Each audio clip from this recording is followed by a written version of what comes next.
Hey there, kids. It's me, Oni the Unicorn. And I'm here to tell you that f***ing your dreams ain't cheap. In fact, it costs a ton of cash to do. So that's why me and the Oh No Radio Show need your help. Just go to the website displayed below and hit us up with some cash, yo. $1, $5, $1 million if you have it to spare. Any amount is appreciated. Well, I gotta go because these dreams ain't gonna fuck themselves. See ya!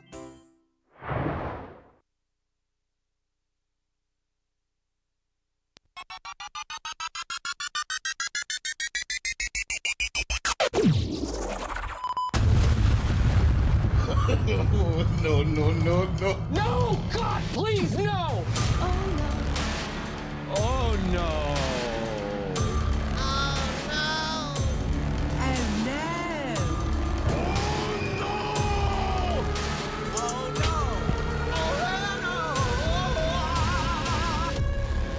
You are listening to the Oh No Radio Show. Eat a bag of dicks. Oh, yeah. You know what we did this week? We rocked the goddamn Congo.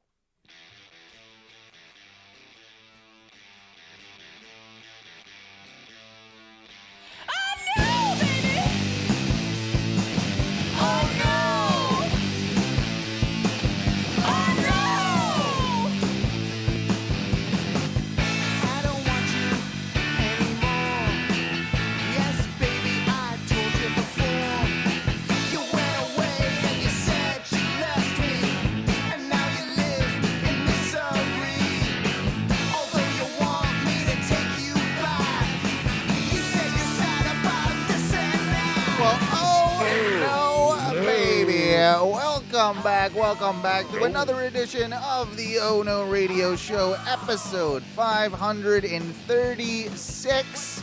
I tell you what, my name is Owen, and I'm in a fairly decent mood, all considering. I'm the captain of this shit ship, and along with me tonight is my good friend Ty. Happy birthday, Ty, you lizard wizard bastard, you. How are ya? Cheers, my friends. I'm doing good. Doing good? Life is good. Good. 37. Good. Hey, 37, man. 37, that's a good age. It's a good age. You're not 40 yet. I feel like you asked the other day, like, oh, I'm getting old. Like, I'm officially old. I don't think you're old until you hit 40. I think when 40, now you're old, but I think 37, you're still good. I mean, I think the term I used was oldish. It's not quite old yet. Oldish. But it's got the hints of old. It's starting to. Yeah. You're old adjacent. Old adjacent. That's fair. Yeah. That's fair. Yeah. And with us, of course, you can hear his wonderful voice. He is my mustached muse. He is the one and only Mikey B. How are you, Mike?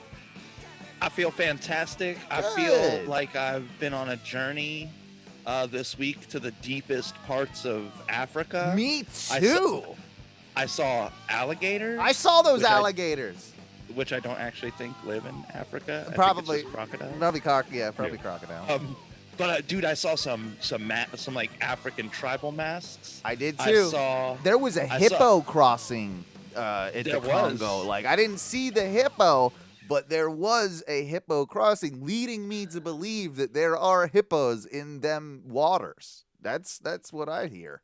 I was quite scared because hippos are dangerous as fuck. They are. I've always been a big fan of the hippo. I've told you. I've read out lots of hippo facts on this show. Mm-hmm. Hippos Number are one hippo podcast. Yeah, we kind of are. Like, I've always been fascinated with the hippo. I've been fascinated with the fact that they taste like a combination of bacon and beef, apparently. Oh my god, I want to eat hippos I know. bad. And I've told you the stories about how once upon a time down in Louisiana in the bayous, they were going to bring in the hippos to control the invasive growth of a certain type of plant that was in those bayous. That's a bad idea. They were gonna farm them. They were gonna be America's meat. But I mean, do we really want hippos running rampant through our canals and our waterways? I dare say that might have been a bad idea, but I forget what it was. Well- It was one of the president's ideas. I want to say it was one of the presidents, but Yeah. it's odd that they were like, oh, you know what? To fight this invasive plant species, we're going to bring in a super invasive hippo species. Who Because will if you've murder seen- you? Yeah, because if you've seen what happens in South America, Oh yeah. it's not that they can't go in there and just shoot 100 hippos dead. They're like, we could definitely do that, Yeah. but they're like, we don't want to kill all the hippos. And now they're like, it appears that trying to like castrate large male hippos Is a problem. is a problem. That seems like it's an issue. Yeah, we've talked about the hippos many time on the show, but I was intrigued to see those were at the Congo River mini Yeah, they golf. don't really taste good though, right? Did you do it research into this? No, that's what they say is Yeah. bacon Bacon and beef. That's Yeah. what I've read this from several people that have tried hippo meat. We've tried looking it up and tried to buy it, and it is illegal to import hippo That's what I'm meat saying. into the Like, how do country. people get? They go It's to illegal 'cause- Africa and they eat it in Africa, brah. Yeah, bro, it's illegal because it's too delicious. Exactly. You remember that theory Americans- that they're like, listen, man, they won't make weed legal because hemp is a better textile than cotton. Yeah, yeah. They won't let hippos in America because it would put all the cattle people to fucking shame. Big cattle Big would cattle. fall. And also, we have a lot of big cattle as people here in America. And if they got the taste of hippo? I mean, can you imagine the sort of burgers that would be coming out at these fast food restaurants? Like if they, Dude, You already know people from Fond du Lac are a hardy people, Sure. right? Midwestern imagine- cheese you should see the eating. Tinder feed. Oh, can you imagine if Fond du Lac had hippo burgers? Oh man, You- well, anywhere, every really. sidewalk would have to be like one of those moving, like a flat escalator. Yeah. Man, I Yeah. kind of I want don't- that in general, though, in life. I'm yeah. I'm kind of tired of walking, if I'm being honest. Like I'm kind of over it. Like it's a little much. Ty, I want to, before we move any further, I need to know a little bit more about this Tinder feed up there. You got a lot of oh no, it's just funny to look at. A lot of Like, I don't larger- even care anymore. but larger it's ladies, like- a lot of larger ladies up there. I mean, it's fairly beefy up here. Healthy. Not gonna lie, like, and that can be okay. Oh, You yeah. know what I mean? That's What's fine. the Sounds like I biggest need to girl? move What's to the Fond du Lac. biggest? What's the biggest girl you've been with, Ty? You've been with some biggins. You had a fair share of biggins in your day. Not a fair share, no. No, Like maybe 3 total, I guess. I don't think I've ever had a biggin. I've got 0 biggins on my list. What you- Like, What? I Well, I don't mean, think- and you have been dating no. the same person since high school. yeah, exactly, That's- exactly. Yeah. So you would have had to date a bigger girl like in high school. high And in high school. school, you were And I You did, probably and weren't I doing did that. date one. She had big titties. This is before I met Teresa. Huge titties, and I was like, I like those. Those are cool. But she was a biggin, but we never like sealed the deal. We never, you know what I mean? Yeah. Can we not, not What? use that word? What? What? A healthy person. Okay. Very healthy. So mean- healthy. Yeah, Mike. It sounds like you would have done quite well up there in Wisconsin. Like you. Oh, no, You have a Fond du Lac would have been propensity. my- You have a propensity for the slightly, let's just say healthier women, and you would have. Yeah, you would have done quite well up Oh, there. I would have slayed in Fond du Lac. Yeah, maybe. I mean, new I'm- life. see, here's the deal. In Orlando, I'm like 5.5, 6. Yeah. But Fond du Lac, because I'm like I'm not like full fat guy. Right. You Bro, I think think you'd I'd be be- like a Fond du Lac, like 8.5. You think you're an 8.5 up there? Wow. In Okay. Fond du Lac? In I mean, Fond du if Lac. Ty's a 9, I'm at least an I- 8.5. I don't think I register on these scales. I'm No, a 'cause different see- fish. Yeah, because you're like tall, super thin. They're like, where's this? I mean, you Yeah, do what is look this like a lizard alien? person. Yeah, you're an in Fond du alien Lac. to them. Imagine if I go up there with my. I'm gonna scare them.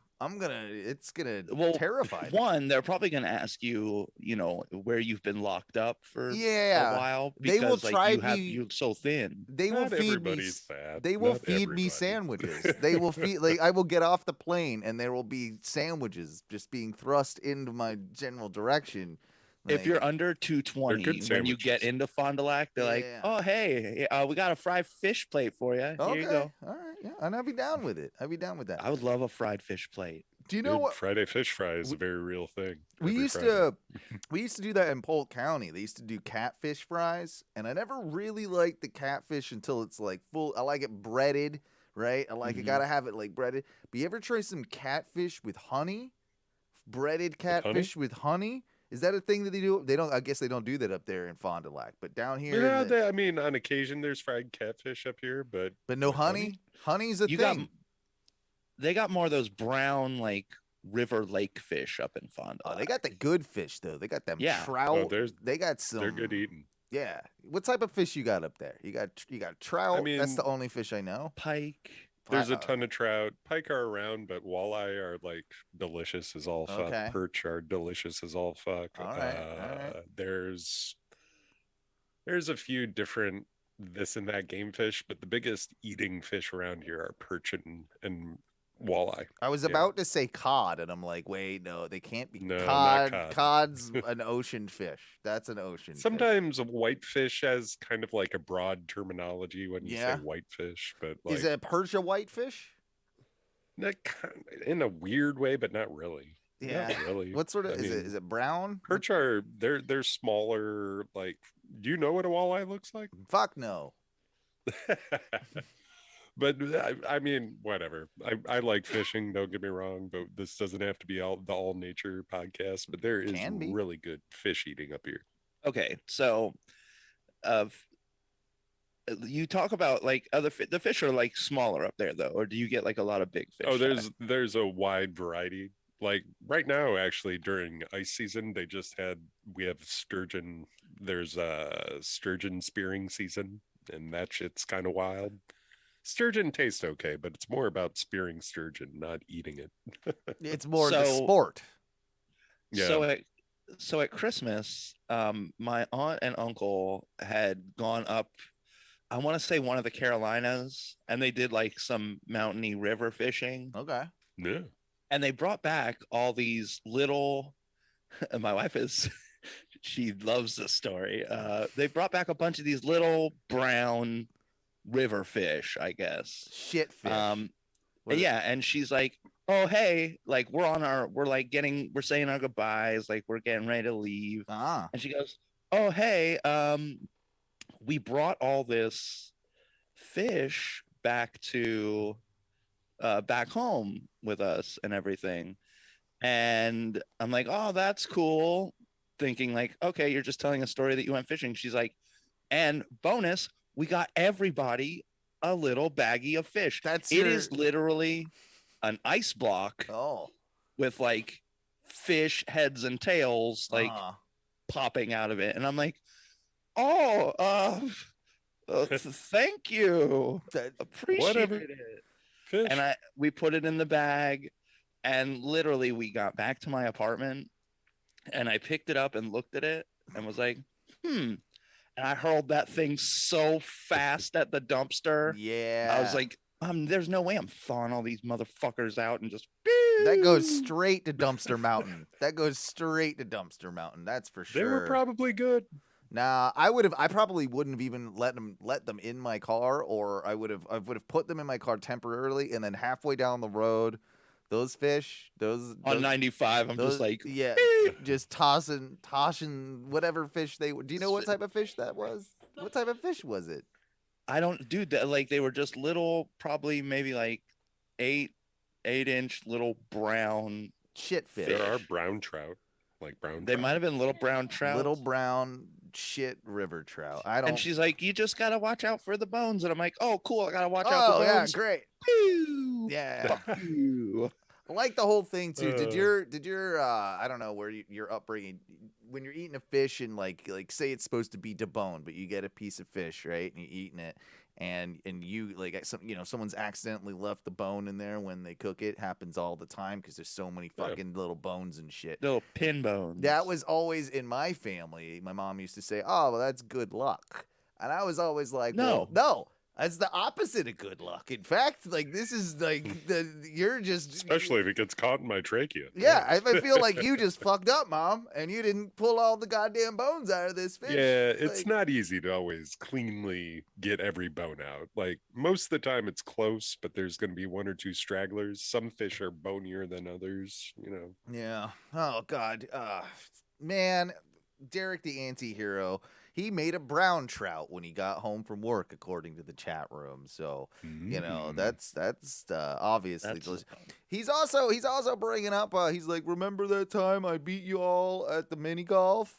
Well, Yeah, remember the time you lost to Justin, yeah. you Claude? Remember that time you weren't first after all the shit you talked, Derek? Yeah, two holes in one. You still couldn't win the game. Still couldn't win the loser. game.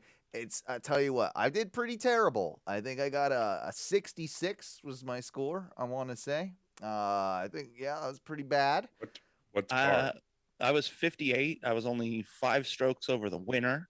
I feel like 52, strokes. 54 is probably par, somewhere It in was that range. 45. 45 was par? What? Holy Oh, shit, damn. Well, none of us got Dang. par. Not even Dang, the winner. Derek.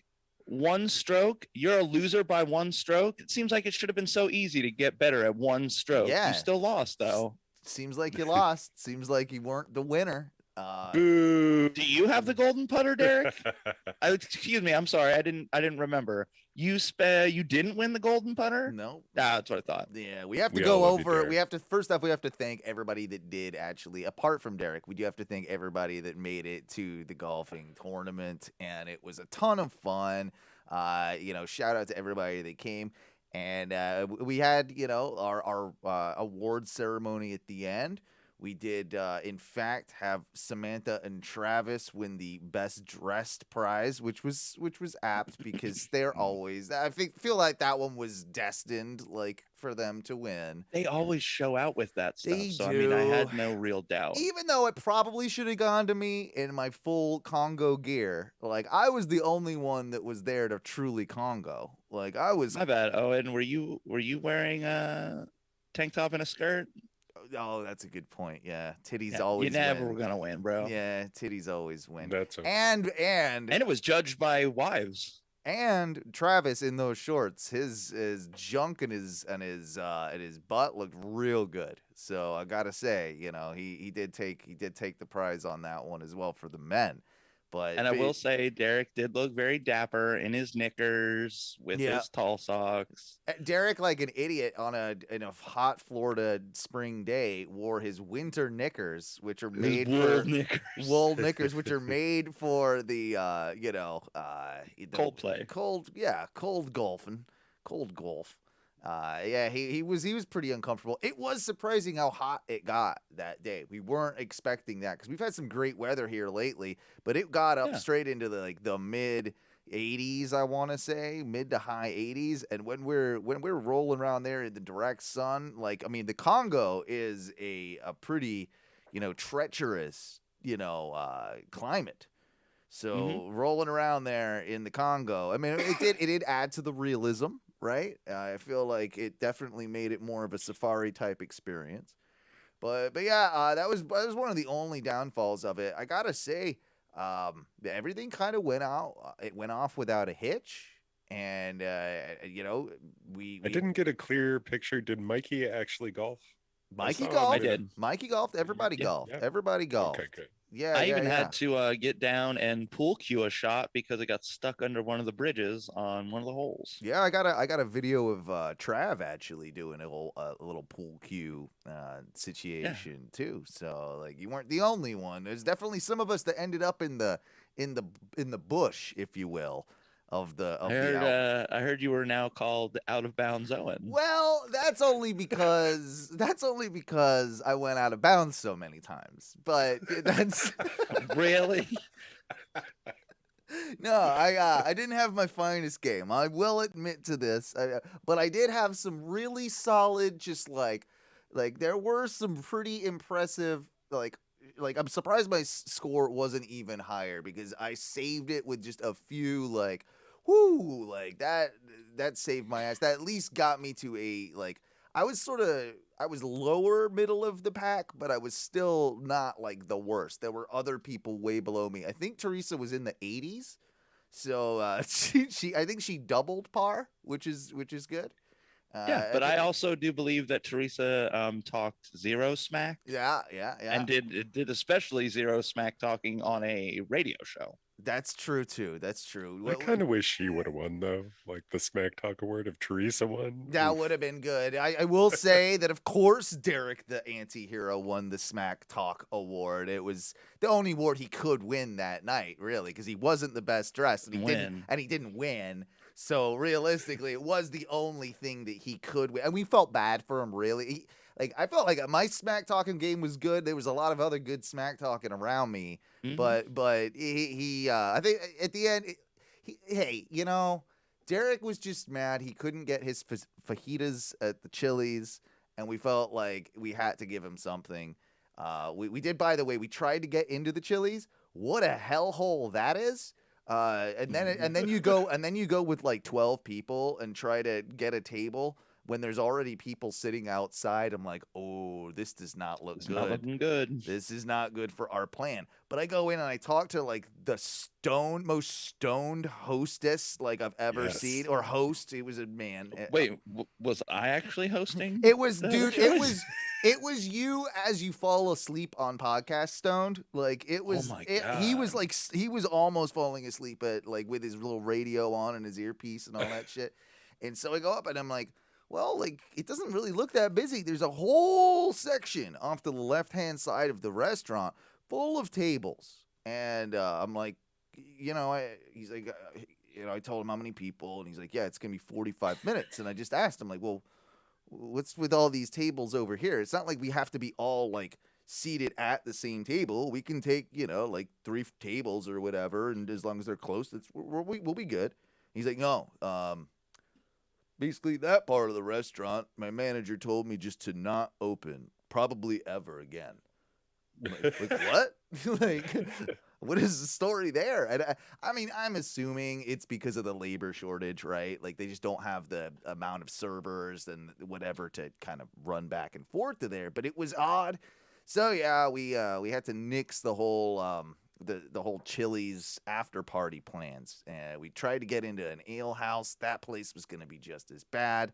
And then we did end up, a few of us ended up having a drink at the old Commission. But congratulations to Derek for the John Daly, trophy, the John Daly Award. And more congratulations to our friend Justin Lukowitz, who, man, he swept up. He cleaned up. He cleaned up good. He not only got the first place trophy, which, the golden putter, the most illustrious prize in the game. It means that he has to participate in the next mini golf tournament that we have because he'll be defending that championship. It's like a championship belt. And then we ended up giving him, or you awarded him, it was yours to award, Mikey, it was basically the sportsmanship award.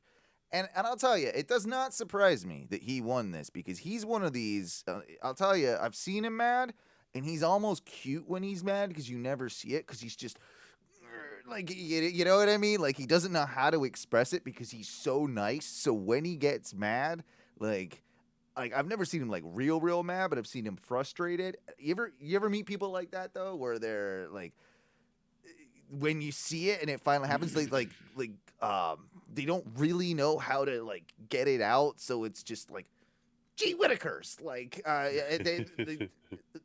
Dude, I've seen him mildly disgruntled before for sure. Yeah. Who, Justin? Like on jobs. Yeah. Yeah. I forgot that you worked with Justin back in the day here and there. Yeah. We've definitely crossed paths, but he would light a lot of stuff that I'd be shooting, and like we'd kind of go back and forth about, can we do it like this, or can you bring those up 30%? Oh yeah. But sometimes shit wouldn't go quite right, and then you could see the frustration. Oh, you can see it. You can see it, but he doesn't verbalize it. Like if it's me, it's me, you're gonna know. Like this fucking thing. This, I'm just yelling, mad, but no, like he's a real good guy. He was deserving of both the awards, and all in all, yeah, a pretty damn good day. Was impressed with the staff at the Congo River. I feel like the two people that were there. The two people that were there that were working. I paid for everyone. Off the Patreon's monies, and the show paid for everybody to play. But I feel like I probably could have snuck in another like 5 people, and they wouldn't have known. Like, I'm pretty sure they let a good friend James just kind of just walk around in and participate. Yeah, he was just. I can't imagine he paid the full 15 just to watch the walk game. around. Exactly. Yeah. But yeah, I will express my one bit of upsetness. Oh, is this Mike's gripe for the week, or is this it's not a full gripe. So maybe not play it yet. Maybe play when we get to a full gripe. Yeah, we'll take something that I have a full gripe about. Okay. But I called them earlier in the month to tell them like, yo, hey, gonna be doing a golf tournament on the 27th at 3. It's gonna be probably maybe 20 people at the most. And he's like, oh yeah, of course, like we can get stuff set up for it, like we can, originally like they were gonna lend us a table, like they were like gonna help us out, like kind of set us up a little bit and whatnot. And I had called them, a couple days before the event and been like, hey, just reminding you that on the 27th we're gonna have people out there. We had talked to somebody about a table, blah blah blah, and they're like, yeah, of course, like all good. And I show up there and I go to check in, like, hey man, we're at the golf tournament, we're here to play. He's like, how many people? And I'm like, there's like 12 of us, maybe 15 tops, something like that. Yeah, he's like, oh, no problem, just come back up when you're all here. And they basically like they ditched the table. They're like, it's only 12 people. Like, we thought this was gonna be like a bigger deal, a real thing. Well, you had told me, I think the day before, that they weren't bringing a table. So I went. Yeah, they had told us like, yeah, you're gonna have to bring a table. So I brought the table. Hey, my setup was pretty great, and we had to do it guerrilla style, Ty. You weren't there, obviously, so I saw a picture though, and we found this little spot in the parking lot. I'm sure is there for fire trucks or something. It's a little cordoned off area. It was all like like a parking spot, but it was all like checkered off or whatnot. And dude, I'm pretty sure they only made that little corner inaccessible because when they planned the parking lot, they got to that little area and they're like, oh shit, if we let people park here, oh man, we're gonna have an incident. Like we're gonna probably have to pay for somebody's rims or tires. Yeah, you wouldn't be able to get out and all that. So it was like this weird little area in the parking lot. We're like, yeah, that's perfect. So we just grabbed the table, we set up the table, we did it guerrilla. Didn't ask anybody there. I had my music going. People were coming around. They were picking up the stickers. I had a couple chairs. We could have tailgated at that Congo River probably for hours. Why we aren't. Yeah, why am we not there right? We should start just doing podcasts from the Congo. Live from the Congo River Golf back parking lot. Yeah. Oh no, radio show. I mean, hey, if we can't have Colonial Lanes, then that is our new home venue because it feels like home to me now. And yeah, it all went off pretty well. It was super fun to see everybody and nice to kind of get going with doing an event again, and we'll be doing more. And the next one, that was kind of like me and Mikey were talking about it. It's like a trial run, see what we can do, see how things are going, especially post COVID and all that bullshit. So now I feel like we can step the game up for the next one and the next one is gonna be huge. And we've got some Okay. ideas. We've got some ideas. So the next, okay, if we do another golf tournament, I would like to Well, say we're gonna we do find some another- sponsor. Well, we're gonna do another golf tournament, but that's not gonna be for another year. We're gonna do other events before that for sure. But I say that we work on it a little bit. We get the sponsorship so that we can rent out the, and talk them down a little bit because $6,000 is that's still absurd. stupid. Yeah.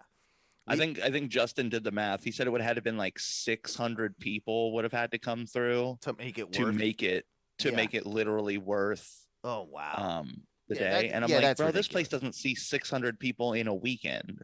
I don't know. It So- was pretty busy out there. I mean, but but that is. But we were there at the prime time. Sure. Like you got to remember, like they're probably dead for like the first hour that on they're open. on a Monday at noon, there's probably not too many mini golfings. Yeah. Yeah. So I mean, it was high, but I say we work on getting the money so we can have it all day, and then just stay there, like All from the day. moment they open To the till the yeah, moment yeah, they yeah. close, and we're just running mini golf. We got kegs, bro. Where like someone is going down one of those waterfalls. Someone's going in those pools. Like it's Yeah. Oh, that place will be destroyed by they'll- the time we. Well, leave. and the thing is, like, that's the as long as last we don't time go- we ever go there, though. Yeah. Yeah, it's gonna have to be the big one. Mm-hmm. No, I get it. What have you been up to this week, Ty? Because it was your birthday. Did you do anything special for your birthday? I drove to the dispensary. That's all I did. Which is what? It's like 2 hours away, right? It's 3 hours each way. so- Okay, yeah. I like how Yeah. you drove 3 hours each way to treat yourself to some weed. How much weed did you get? Did you get a lot of weed? I mean, yeah, fair amount. Bro, I'm not driving 6 hours. Yeah, This is very- my stock up session. I gotta make sure I'm well prepared for at Okay, least. think about it like this. Does Wisconsin? When- Sorry, go ahead. When you were a little younger and you called your guy to get weed, Yeah. if he told you like, "Hey man, it's gonna be 6 hours," you're like, "Okay, I guess I'm gonna call somebody." Yeah, I'm gonna else." find. Yeah, I'll call somebody else. And Yeah, that's fine. Yeah. So the fact that you drive that far for it, Well, there's something about it that's relaxing to me too, and It's maybe that's weed. why. Yeah, it's I called did it That's on what weed. it my Yeah, is. it's birthday. Well, THC. It's the active chemical. Don't get in me wrong. it, yeah. THC? That is Yeah. a part of it, but truthfully, I like going on the road and just turning up my jams for a while, Yeah. fucking chain smoking for hours, and yeah, I don't know, it zens me out. If that makes I gotta sense. ask, what was the total and what did you get? What did you spend? Why do at I have the- to tell you why? What? okay, run it like this: over 300. Yeah, yeah. Over 500. That's right. That's the breaking point. So I try to. So I try to make 600 sure bucks, it 600 is bucks. 500 or less. Okay, all right, 500 or less. Did you get some edibles? Did you get? So you some... got, I'm sure you got cookies, Did you candy get bars, some- vape normally- cartridges. Well, yeah. I mean, this is my stock up for. In my mind, it's about 4 to 6 weeks generally. So it's a lot of dabs, a lot of Yeah, a lot of mostly dabs. mostly dabs. You got some Generally, if I had, all right, so I get an eighth 500 of weed, like flour. flour. 6 weeks. I get about 5 different concentrates, dabs, Okay. and then I get 3 cartridges and I got edibles this time because I'm going to Tool next week, and I don't know how easy it'll be to I mean, Illinois is recreational legal, but I don't Right, think you can at the take it in show public. and all that. Yeah. So I'm gonna take a bunch of edibles for sure. Even Okay. though edibles don't normally fuck me up. That's Yeah, why I you've don't said that normally buy before, them yeah. that much. Yeah. You've always said that edibles aren't. Yeah. It's my body type. It doesn't ingest them at the same. It's not because I smoke a ton of weed. It's more a body thing. Derek with the joke of the night. He spent more than his credit score. My credit score is not as bad as you might imagine. No, well, I mean, living at home. I have $1,500 headphones. $1,500. Yeah. So you and your dad didn't do anything special because it was your birthday and his retirement. Like, dad retired. No, Dad retired. Not really. What's dad doing? He did. Is dad bored? What's he doing? Or is he just riding around on his lawn? It was when I retire, I'm gonna ride around on a lawnmower with a beer. I'm gonna throw sticks into a river. These. When are you a 50-year-old, Owen? Like, what the fuck? Are you a 50-year-old in Andy Griffith era? Yeah, I mean that's how I imagine it. That's how I want my retirement to be. I want to like maybe like look. I want to drink a glass of lemonade while I look at an immigrant paint my fence, and I want to maybe I'll take up smoking cigars even though I don't really like them, and I'll always have one of those kind of handy. I'll wear a little hat. I'll wear it'll be a fedora-ish hat. But yeah, I think Not an actual fedora, but close. Yeah, like a Target fedora. It's not even a good one, but I'll wear that, and I'll probably have a little shed which I'll go jerk off in every once in a while, and then I'll sort some nuts and bolts, and I'll. That's actually Teresa's she shed, but you just jack off in it once in a while. She's fine with it though. She doesn't want to see that anymore. I'm retired now. Right. Once you retired, you're weaned to retire too.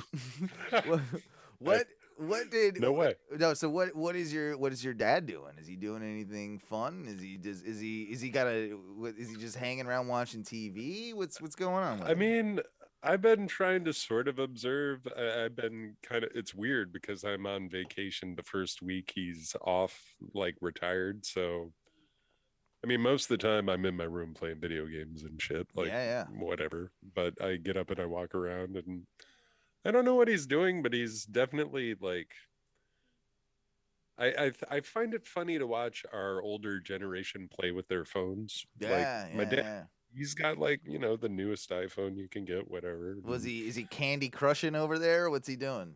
I don't think but he's definitely like the phone, first of all, has got to be about this close to his face. Yeah, like 5-6 inches. But away at the from same his time, face. I'm starting to get that way. Like I can't when I I put on your glass. I put on your glasses before. Your eyes are terrible.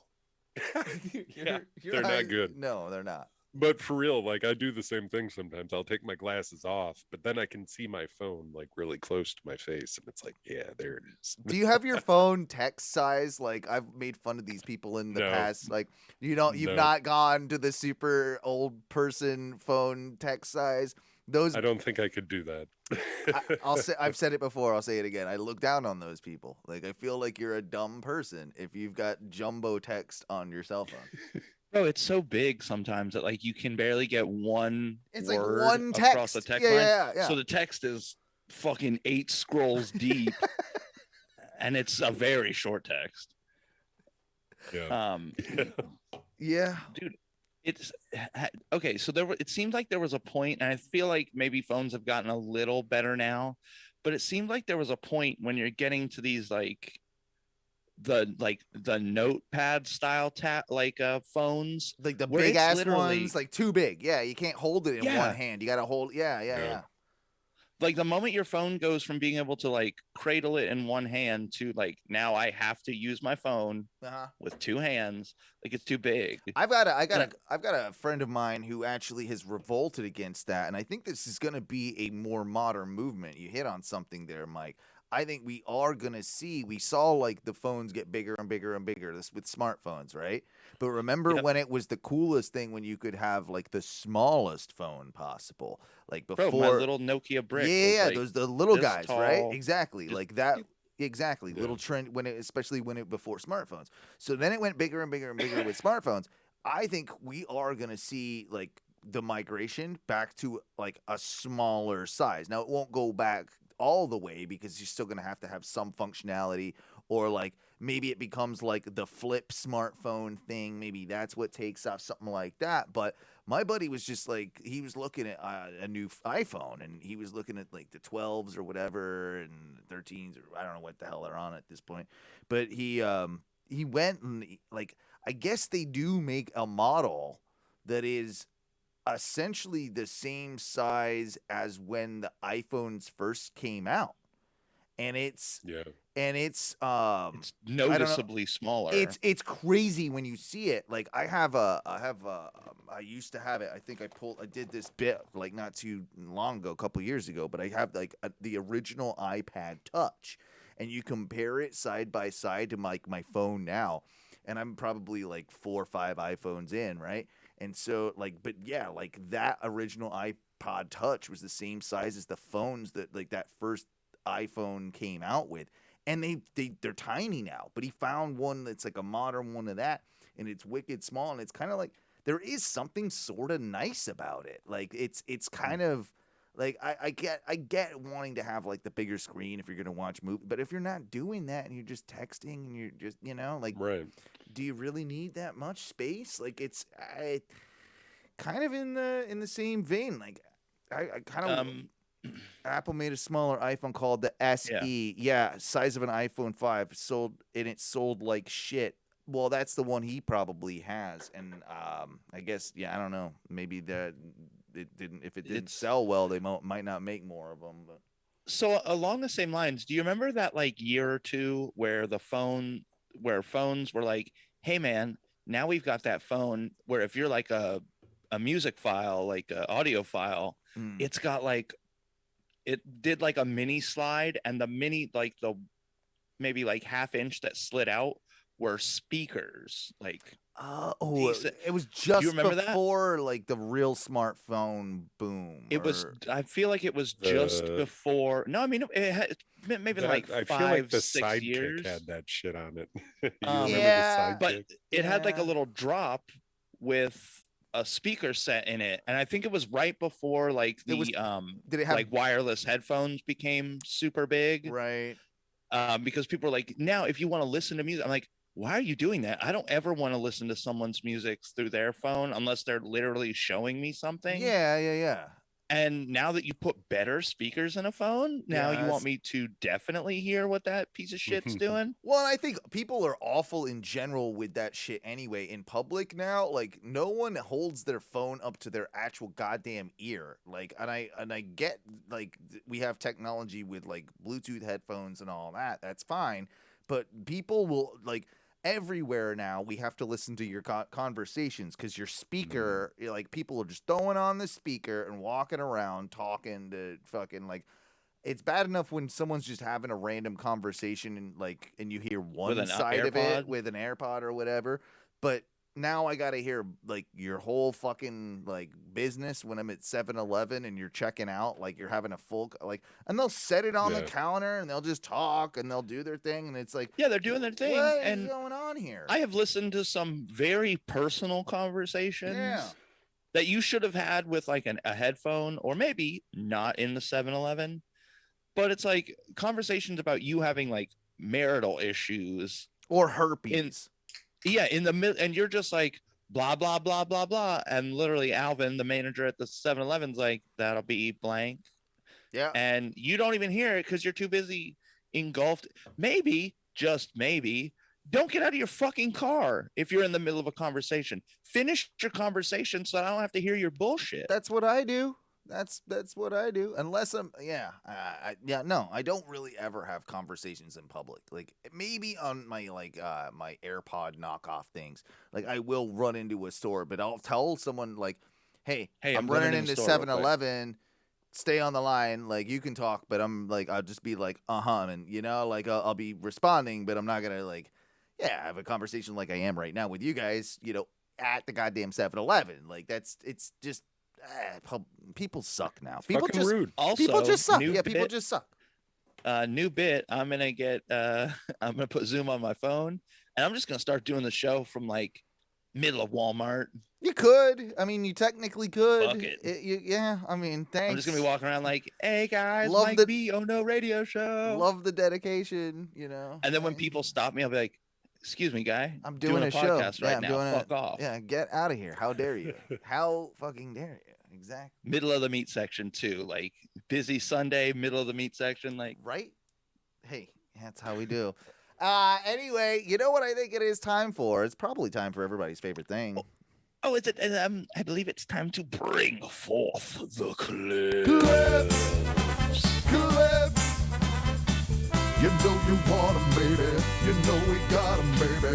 You know you want 'em, baby. You know we got 'em, baby. Clips. You know we got 'em, baby. Clips.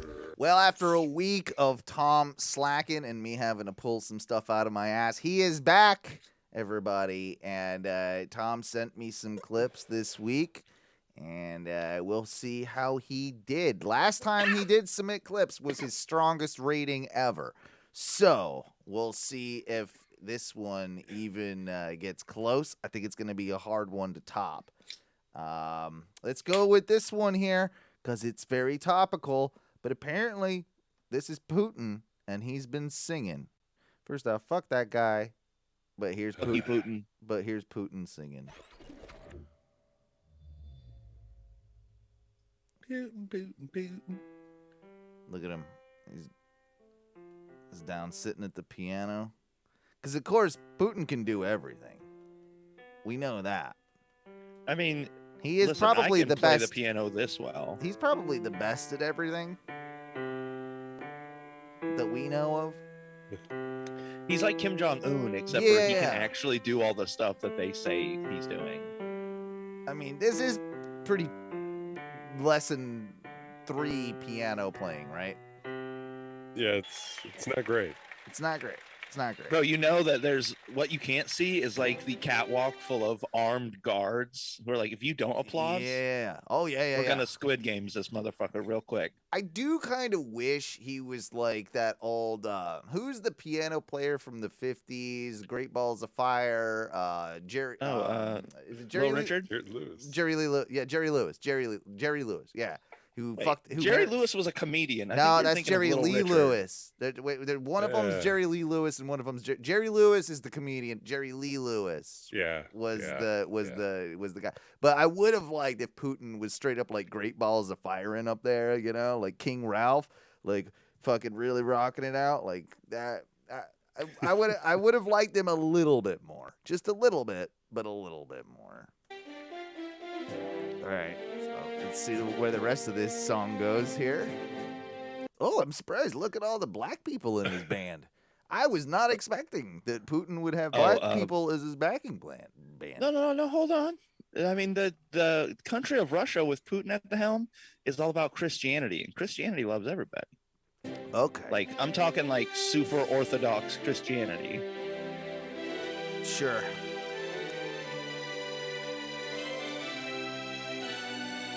Oh, okay. He's got up from the piano now. He's walking over Is he to gonna the sing? mic. Oh, he's Yeah, gonna sing. Yeah, he's gonna sing, bro. He's gonna sing. Okay, for all intensive purposes, Putin could either be the supreme leader of Russia or the guy who fixed Owen's parents' garden back in England. Yeah, he could. Like who did up their garden. No, I see what you mean. Like, He doesn't look like he looks like the most normal fucking Russian guy I've ever seen in my life.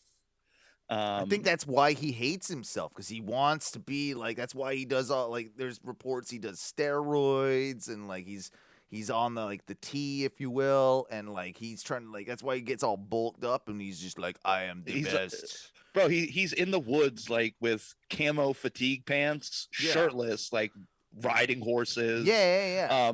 There was reports that they were looking for new like underwater like gas sources, and Putin was literally like piloting one of the subs down there mining gas crystals. Yeah, I don't think he's Also really doing army that, fatigues and shirtless. Yeah, well, that's how I would look for gas crystals. Yeah, bro. Probably. If you're If, doing if I was leader of Russia, I would want to look like the hardest motherfucker on the planet. and that's Because yeah. Russia apparently sucks. Yeah, I think he's got like kind of small dick syndrome in a lot of ways. I mean, we're seeing that right now. But anyway, yeah, let's check out. Let's hear his then maybe he does have. Maybe he has an angelic. What do you think his voice is gonna sound like? Do you think he's gonna be like a baritone hope he gets, Barry like, a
if you're watching at home, that little like sword slash sound was accompanied by a hard zoom Hard zoom. right on this fountain. The Japanese pioneered the hard zoom real good. Like they and are. dude, that sword slash is so perfect. It is. Swing!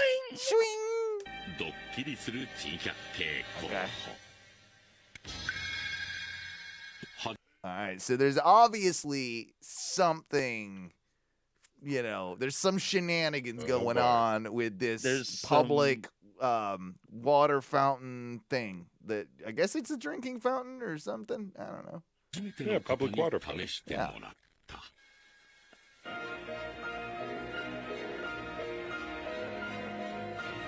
All right, we got a guy. He's come up. He's gonna use it. Here we go.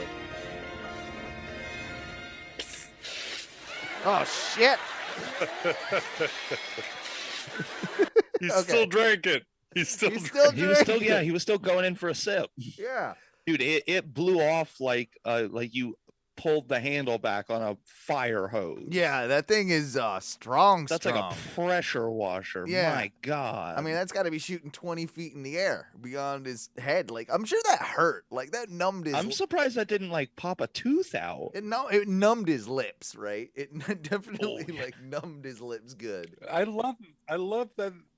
I don't know if it's a he or a she, in all honesty, but I love that whatever that gendered person is went right back in. Like, Yeah. literally, it Yeah, didn't went take for- long. yeah, They didn't didn't- even think about it. They're like, yeah, fuck that.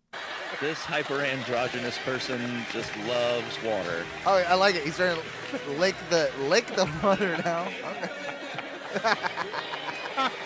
Yeah, you're right. Oh, that's like 20 feet in the fucking air. Get it. I think it's a woman. I do, but it doesn't matter. But I think it is.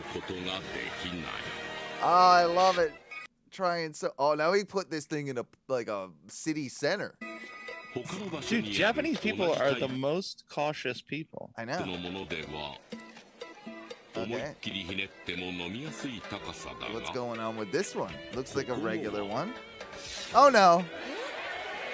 No, they were just showing you like they're But a- like, hey, by the way, this is how a 7 normal meters. Japanese Yeah. water fountain looks.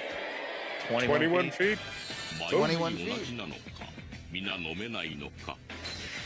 Are we gonna get a hyper cut of all these blowing their faces off? Because I need that. Oh, I I need cannot that. They got the Kill Bill music. Yeah. Here we go. Yes.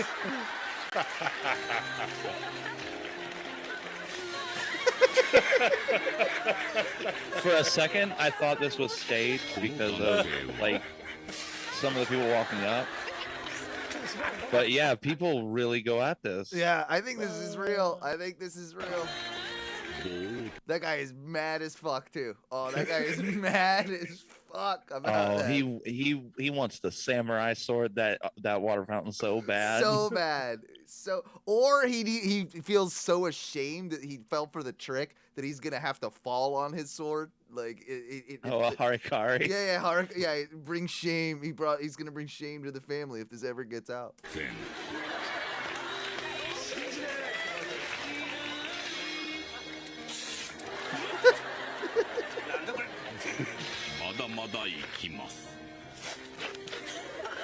Wow, that's a weak one. Oh, that's good. That's good. So like someone's controlling it, obviously, and they're doing like, okay, yeah, guy's turning it on. He's like suspicious of it. Turns it on. Gives him a if I'm little the bit prop like master- normal. Gives him a little bit, and then finally when he goes in with the super blast. So this would be lawsuit crazy in America, right? You couldn't do this in America right now. This would be lawsuit crazy. They had to sign a waiver before. Ty is loving this. This is Ty's favorite thing ever, I think. It just tickles me. It's funny. Oh man. I love the ones that try to keep going. Japanese dumb old man. Here he goes. He's gonna blow Yeah. his glasses off. Oh, blew his dumb hat off, revealing his stupid baldness. All right. Yeah, it's set up, isn't it? But still, pretty good. Pretty good. Still pretty good. Satisfying. Still pretty good. We'll move on to this one. It's called Death Van. I don't know what it is, but it's called Death Van. Oh shit. Oh, this is like I think this one might be better suited. I'm gonna save this. This is this is a long thing. This is a long clip. It's but 7 minutes. So I think this is gonna be a bonus content one. I'm gonna save this for later, and I think it's it's. But I can already see a guy with a gun. That's I it. want Death Van. Death Van is 6 minutes long. We can't do that. You give me Death Van. You will get Death Van some other time. Now we've transported to an angry grandpa's 65th birthday, and I don't think he's particularly happy. I think this might be his grandson. So we'll find out what's going on here in just a second. Once I turn up the volume, here we go. Here. I have the hat. I give the hat to Jennifer. Jennifer gives the hat to Jamie. Okay. Jamie gives the hat to his boss. Who has the hat now? Okay. So he's telling like a joke or a riddle. Maybe he's literally asking about who has the family hat. Is that what it is? Maybe. Maybe. I gotta hear it again. I don't. Give the hat to Jennifer. Jennifer gives the hat to Jamie. Jamie gives the hat to his boss. Who has the hat now? Okay. There's crabs, there's shrimp, there's me. No, I have the hat. Hello, I don't see. What? Okay, we'll do it one more time. All right. I have the hat. He has the hat. I give the hat to Christy. Gives the hat to Christy. Christy gives the hat to Jennifer. Christy gives the hat to Jennifer. Who has the hat? Who has the hat? But he says at the beginning, "I have the hat." Right? Is that what he says? Is that the thing? Is that stupid? It's my damn birthday. Okay, I'm not saying it's wrong. No, you can do what I say do. So, because it's your birthday, I gotta eat seafood. That's right. What? What's going on? There's nothing for me to eat. There's plenty to eat. Oh, I don't like this. I've seen this guy. It's all You set didn't up. make any burgers? Hold Get on. goddamn chip. Wait, we're like goddamn chips. We ain't cooking a damn burger. If you weren't gonna have burgers or hot dogs, I would have bought it. Well, yeah, you were the one doing it. No, we ain't cooking no burgers. It's my party. It's my party. So because it's your party. Yeah. Whose party is this? It's yours. See, it's my. Oh my.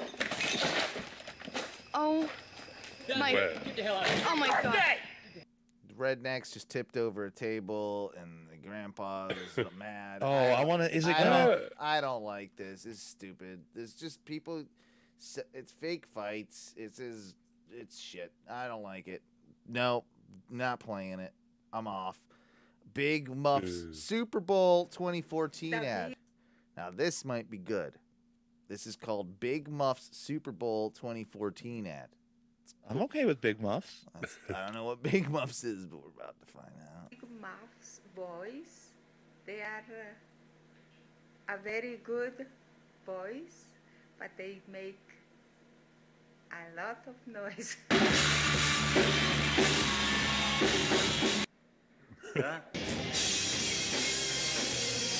All right, so These socks fuck. there's a band apparently, and they. I don't know what Big the story Muff? is. The Big Muffs.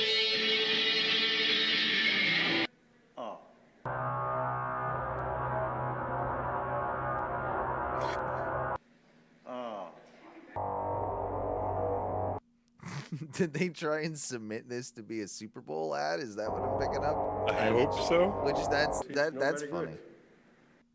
I have the hat.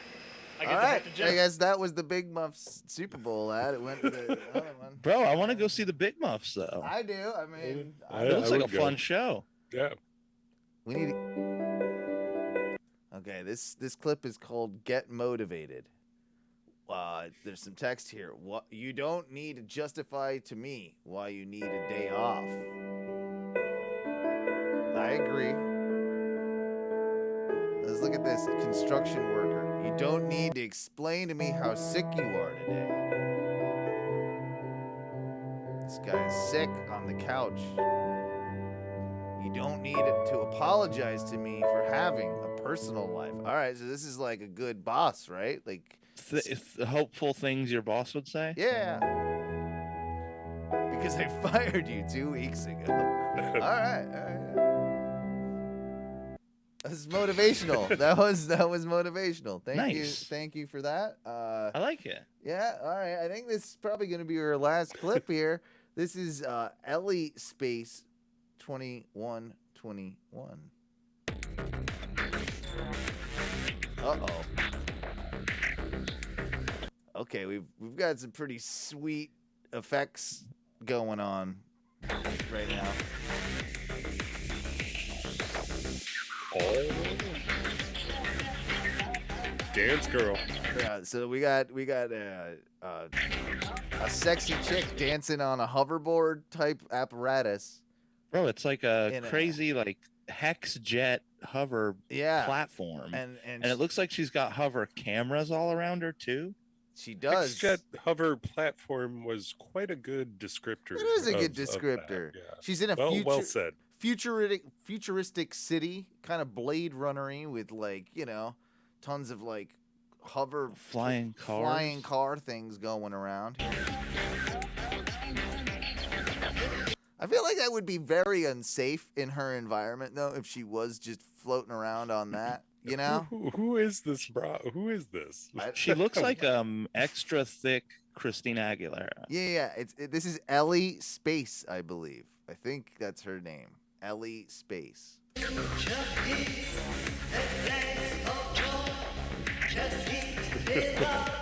Huh?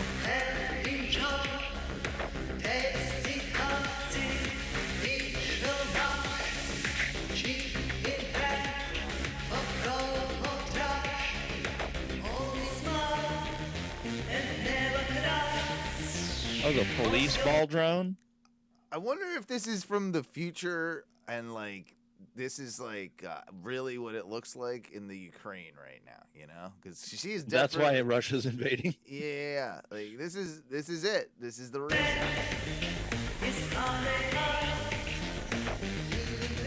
All right, she's got police drones now following her. There's no English in this, right? I mean, it sounds like she has a super heavy, like, Russian accent, but she's singing English. I don't know. Is it? I can't make out. I think any some of it is. No.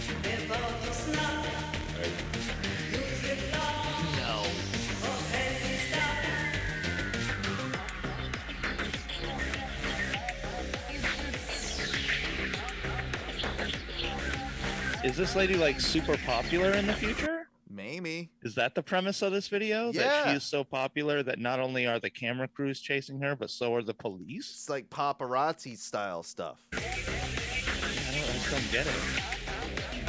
I don't get it really either. I mean, I get that part. It's a good dance move on a whatever you called it, hover jet thing. A hex jet hover platform. Hover platform, yeah. Hex jet hover platform. There you go. That girl fucks, even though we don't want to fuck her. She does fuck. Oh, we got sexy dancing robots now. They've got their own hover platform. Thank you. Sorry. All right. I want a hex-jet hover platform. Yeah, that would solve my walking issue. I don't really like that. Yeah. Just cruise around. I would do a little dance every once in a while, just to stay fit. I would too. Just do a little dance. And it honestly doesn't look like she's piloting it in any way. It just knows where it needs to go, So yeah, and you could go like, I'd probably put a chair on mine. Yeah. Just like hex jet hover platform to like the bar every day. I like too that we would just put like a shitty plastic chair on it. Like we wouldn't invent the worst lawn chair. Yeah, the worst. Just flying around on a lawn chair everywhere. That would be awesome. And the lawn chair isn't even like bolted to it. It's just like, on there. Yeah, we put it there. We're totally against the rules, but hey, if you say your hex jet hover technology is as good as it is, then it should handle a lawn chair just fine. My mom is asking if we're gonna wear the pink suit too. I probably will. I feel like you have to. If you're, I think it's what powers the Yeah. head hover platform. exactly. It's also safety reflecting. Yeah. you know, outfit. Very true. Oh, look, she's being projected on the walls of the buildings. I mean, Jimmy Chunga. All right, now I want to ask a question real quick. go ahead. Where do you think this is playing? What is Oh. the club? What does the club look like where this is playing? Lots of goth girls. It's Yeah. okay. Surprisingly, I know this though. club. All right. It's a very small town, Russia, right? And or somewhere in like that area of like Eastern Europe type situation. Maybe a Romania, but it's small town. It's the only club for miles and miles and miles and miles. Prague. It's a standalone building that looks not too dissimilar. We would probably equate it to like 2 7-Elevens, but it's got a lot of more farm tendencies to it. It's got a metal roof, a slanted metal roof. It doesn't have. It has some real seats inside at the bar, which, by the way, is made of pallets. Pallet bar. Yeah, pallets, and then it's gonna also have like some of the seats might have some like foam poking out of the top of the cushion, and a lot of stools with broken legs, a lot of wobbly other like various things that they've kind of trash. They've just incorporated into their furniture. And made it like, hey, look, this wooden crate, that's a seat now, like that type of stuff. Like a lot of that. Feel like that's going on. They have one smoke machine, and sometimes that works. But if I just want you to know this is iBar. This still well, iBar closed, isn't it? yeah. I think Wait, iBar closed? Did it close? I thought it did. I think so. I think it might be I on. think It's probably on its last legs if it's not. And then I feel like if they turn the smoke machine up on high, they'll pop a breaker. So they got to be careful with like someone's drawn a line and actually broken off the knob, so it can only do so much of the puff before it trips the breaker. Yeah, there's a lot of stuff going on in there. There's some very mismatched PA system, but it sounds great. It's loud and it's terrifying. It's our friend Gung Honus in the chat said, "You ever see the first Blade? It'd be like that. That's where it's like at a vampire rave. Yeah. That's also where they're playing this Sure. song. Yeah. I do like Ty's assessment. It feels like it would be a gothy club. Like it'd be a real. Oh, it would be, yeah, but it would be sweaty gothy and like smoky and dirty and gross. Like it might Like even all have. the goths are down to their black tank tops. It might have dirt floors.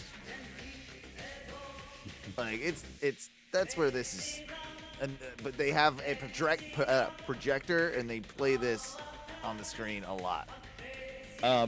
I feel like this will play at it. It is a club, but it's actually an old cathedral that they've just gutted. Yeah. And like the lights, it's usually just pitch black, but like there's only like just flashing lights. That's it. There's no real light, steady light in the building. I had an actual dream about this like 2 days ago. I kid you not. Like I kind of want to buy a bar. I want to buy a bar and make it into my own weird, Wizard Palace bar. Yeah, but it's a public place too. It's not just my own personal wizard bar. Like it would be an exhibition of sorts. I don't know. Okay. I had a weird dream about it. Also, if I win $1 million, I'm going to steal Ty's dream and build a personal bar, hire a staff, and then I'm going to be the only one who ever shows up. Literally, like I'm going to own this bar for like 6 months, but it's really just to put people through, and then I won't tell them that I own it. Like I'll hire a manager and like full staff, and they'll literally stand around all day, and I'll come in like for a couple hours every day and just patronize the bar. And they'll be like, man, Mike, you're the only person who ever comes in here, but they never close this bar. And I'm like, I don't know, man. Guy who owns it must just be crazy, right? Just to make you feel good, just to mess with people, Mike. Is that just to fuck with people? All right, I don't mind this idea. It's on brand, and yours is pretty on brand there, Ty. So I don't mind. I'll invest. That being said, I think it is time we take a little break. And yeah, gone long this segment, but we will be back. Have no fear. It's 9:55 now. What do you want to call it? 10:10? 10:05? 10:10. We'll call it 10:10. We'll be back for a second segment where things always get weird. And yeah. Oh, I forgot to change the camera, and I didn't even really properly end clips, but you know, like I said, Clips.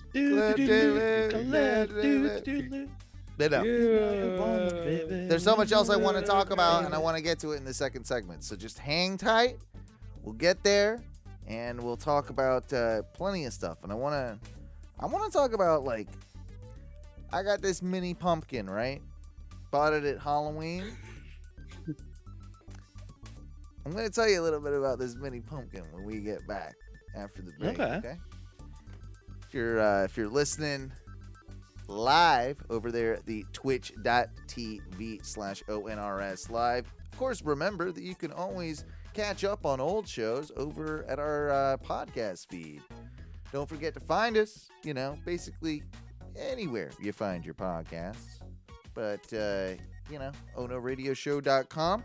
Of course, maybe I'll open the phone lines in the second segment. We can open up the phone lines. If you do want to call us, do that over at 407 906 646. Don't keep hitting the sixes. There's only 2 at the end. Anyway, we also have a casting couch at the very end of the show, so stay tuned. We'll be right back. We love you. And boys, what do we say when we get out of here for the first segment? Fuck your dreams. Fuck your dreams. Fuck your dreams.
And welcome back. Second segment of the Ono Radio Show, where of course things get weird, but a good weird, a little pumpkin weird. So I did want to bring this up, and I got a couple things I want to bring up here.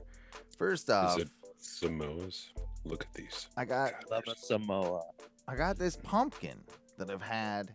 It's a mini pumpkin. It's like this big. I've had it since before Halloween, and it's still going strong.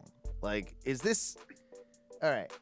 Do mini, like, is it rotting from the inside? It's still hard. It's not mushy. It's not nothing. It's like, maybe, how has this happened? What is happening to my pumpkin, and why is it like?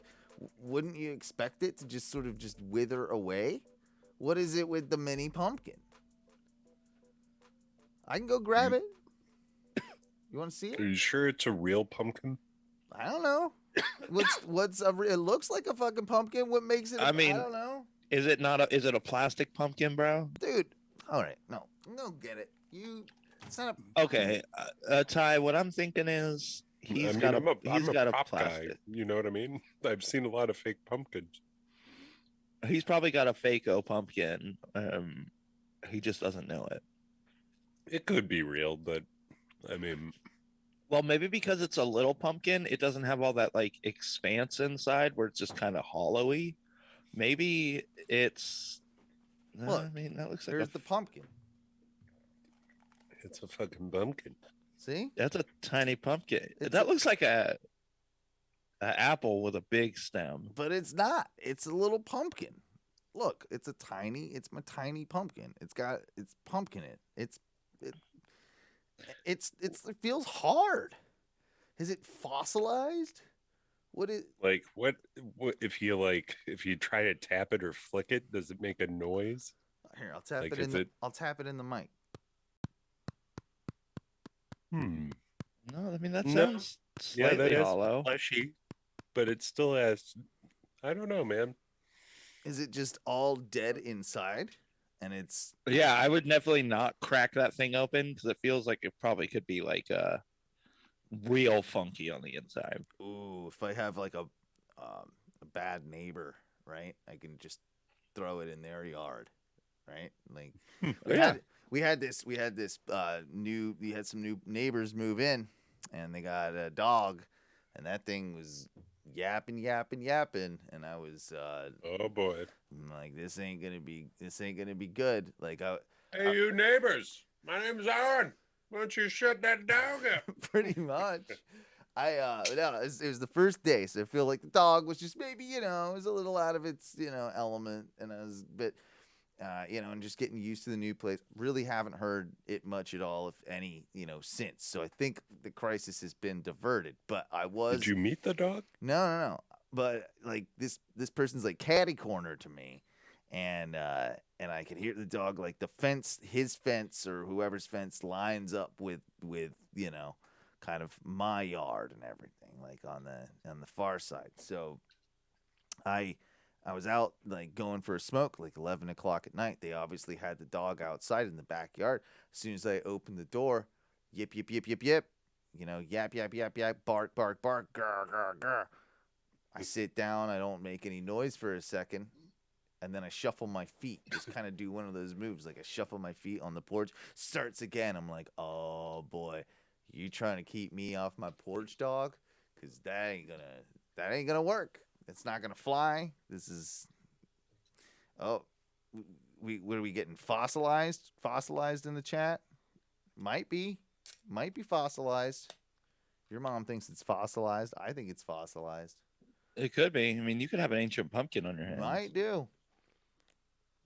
I don't know where I got an ancient pumpkin, but same place you got that weirdo Jurassic tree you have. Yeah, it hasn't sprouted yet. It's gonna though. It's gonna. It's not even got a little twig. It's not even got like a little leaf out yet. Nope. Came out of the fridge and it's been in the sun, in a warm place, and it hasn't. But it did say that it would take maybe up to 15 days for a little sprout. So we're just hoping. Maybe you just got the slowest little Jurassic plant. Might have. I mean, they're 500 million years old, man. Like they're gonna take a minute to wake up from that sleep. You know what I'm saying? It's Ty- just odd that like they decided to put those out like a Kohl's or a Ross Dress for Less. I like how Ty is dying over there. He's just straight dying. Well, I mean, he got all that Michigan weed. Sorry. Are you okay? I'm okay. We're not doing a show or anything. Don't worry about it. Don't die. Don't worry about it. I muted myself. Yeah, if you're gonna die, actually no. If you're gonna die, do it on the show so we'll make more money if you die on the show because that clip it'll be all over Twitch and everything. It'll be. I mean, maybe it's not like Ty is Bob Saget. No, but it's still like. No offense, Ty. Like, not enough people care that you're gone. No, the headline is Wisconsin man dies on Twitch stream. Like that would be it. And I'd click on it. I mean, yeah. Beefy King will probably love it. They'll get all the hits. You know, bro died of wearing that shirt. Unless he died of Beefy King. Oh well, yeah, that might. That's a damper. Yeah, okay, so that's a good question though. That's a good question. Say you have a business and like a clip gets on the news of someone dying, and they're wearing your business's shirt while they're dying. Is that good or bad publicity? Any press is good press. That's what they say. Okay, so Eminem if I'm Mike B's Bar and Grill, and a guy dies wearing a Mike B's Bar and Grill, I think it honestly depends on what he died doing. What if he was at the Mike B's Bar and Grill wearing the Mike he's B's definitely Bar and a fan, shirt. and that should speak to some people. What it should say is, people like Mike B's Bar and Grill enough to buy merch. Yeah, like if you're buying merch of my bar, that's pretty good already. And you're that fan of it. That's like wearing a Hooters shirt to a Hooters. Like you're a fan of the thing. Like you're wearing the band's shirt to the concert. You're wearing I wore my Weezer shirt at Weezer. You're wearing the wrestler shirt to the event, right? Yeah. Like this shows your. But then it depends. Like when they show the clip and they're like wheeling his carcass, it's like man dies in insane speedboat jump accident. I'm like, okay, that's cool.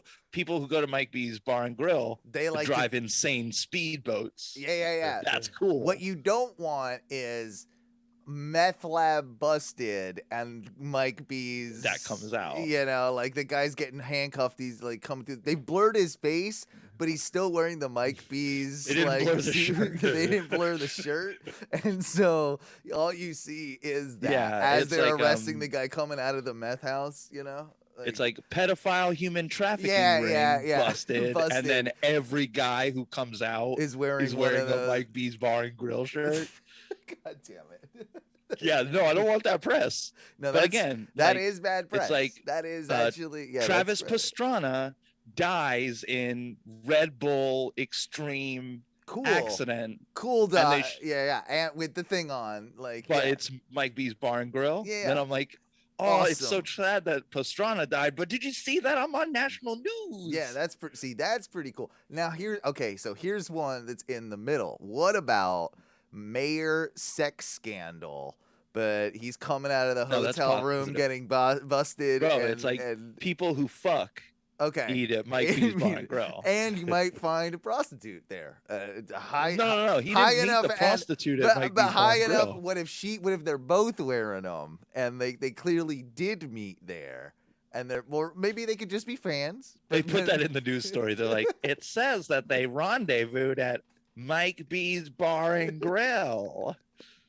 All of a sudden, and they use a stock image of me giving like a thumbs up, holding the burger. Me just holding the burger. Yeah. It's great. Yeah, like look at these chicken wings. They're fantastic. They're blue cheese. We make our own.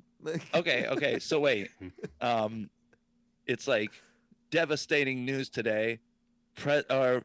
Emperor Putin is at his press conference right now where he's talking about invading the Ukraine, and they get a tight shot, but it's still Putin's wearing a Mike B's Bar and Grill. Yeah. I don't know how to feel about that because that's international news. I mean, you're definitely gonna get a lot of business from this. You might be able to franchise internationally from this situation. Well, at least in the Ukraine and Russia. Oh yeah, I mean, well, definitely in Russia. Mike B's Bar and Grill is a number one burger. Like, maybe you could save the world. Maybe maybe you could solve all the geopolitical issues and make Russia calm down with just cool vibes and good burgers and wings, and bro. chicken wings. Yeah, that's all you need, and a Bro, couple a couple cold beer, Budweisers. You know? Yeah, like I'll probably have like 2 craft taps, but it won't be crazy craft. I'm not gonna go that crazy. You think Putin gets hammered?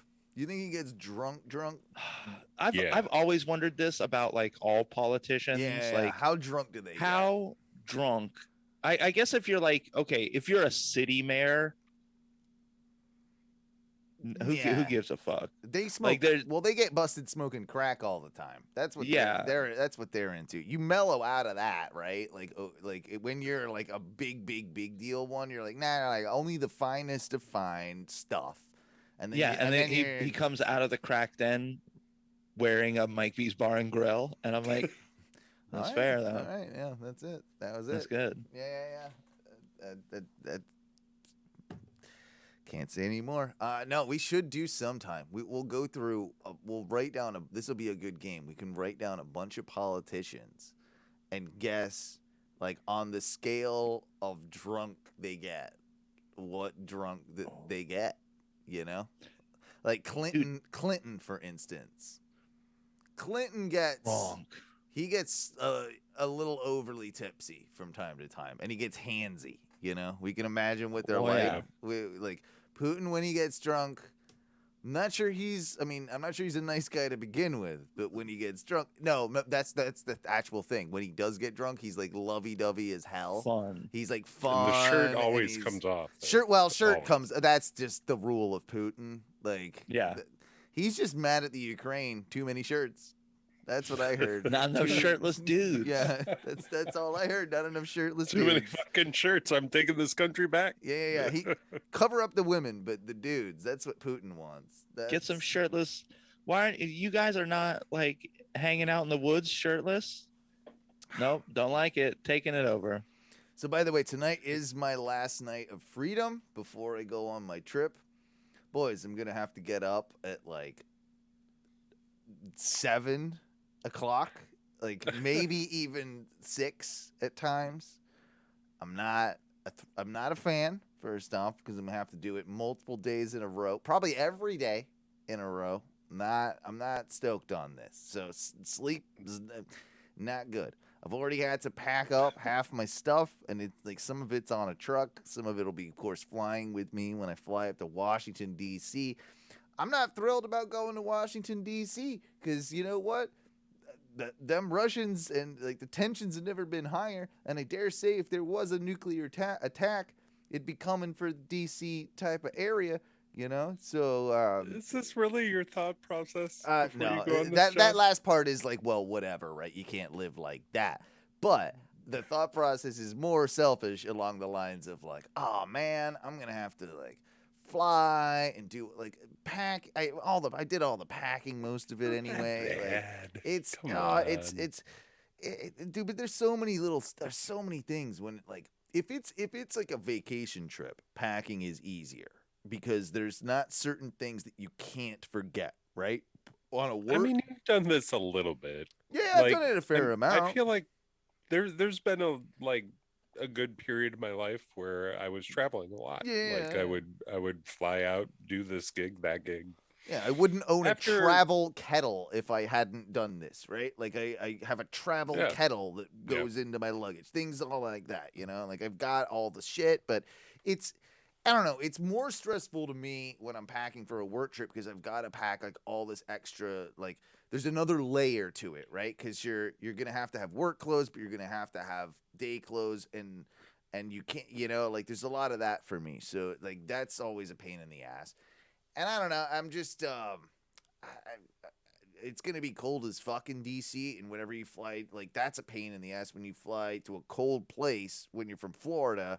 because now you gotta fucking get all your warm shit and like put that in, you know. So I'm mad about it. I did a pretty good job though. I made a list. It was like, you know, I made a fucking long ass list. All the stuff Full that itinerary. all the stuff I need to get, prep, all the things I need to do and pack and whatnot. And I wanted to like, because Teresa was looking at the list and she's like, dryer sheets. Why do you need to pack dryer sheets? Do you guys know why I need to pack dryer sheets? Weed. Yeah, that's 100% why you pack dryer sheets. Have you done the thing in the hotel room? Do you know the trick? Do you know the trick in the hotel room bathroom? It's almost always in the bathroom. But I don't do it anymore. Because it's the outtake. It's the outtake that goes into the hall, right? Like you will always have a vent that goes into the hall. So you find that vent in the hotel room, and it's always got the slight. It's like the intake to your AC. Right? So it's always got a slight bit of suction. And you take 1, 2, maybe even 3 dryer sheets and you throw them over top of that. And so whenever you're smoking weed in the hotel room, you can blow it into that thing and it goes through it. And then no one's ever the wiser. Or you can do the old toilet paper roll. What did you call it? A floof. A floof. See, I was trying to remember. So can someone Urban Dictionary this to see if there's other words for it? Because I knew that we had a term for basically the toilet paper roll stuffed with dryer sheets that we used to blow through to disguise the smell of weed. And I don't think it was called a floof, but I remembered it being called something. So and I think this is one of those, like there's multiple names for it. I'm definitely not going to say you're wrong, Mikey, but no, I agree with you though. It's like sploof. A sploof? Yeah. I think that's what I was looking for. Maybe. But yeah, Urban Dictionary calls it a sploof. A sploof. I don't think that's what we called it though either. I feel like we had a different name for it. I mean, it might have been that. Bro, it's like dryer sheet smoke deodorizer for weed.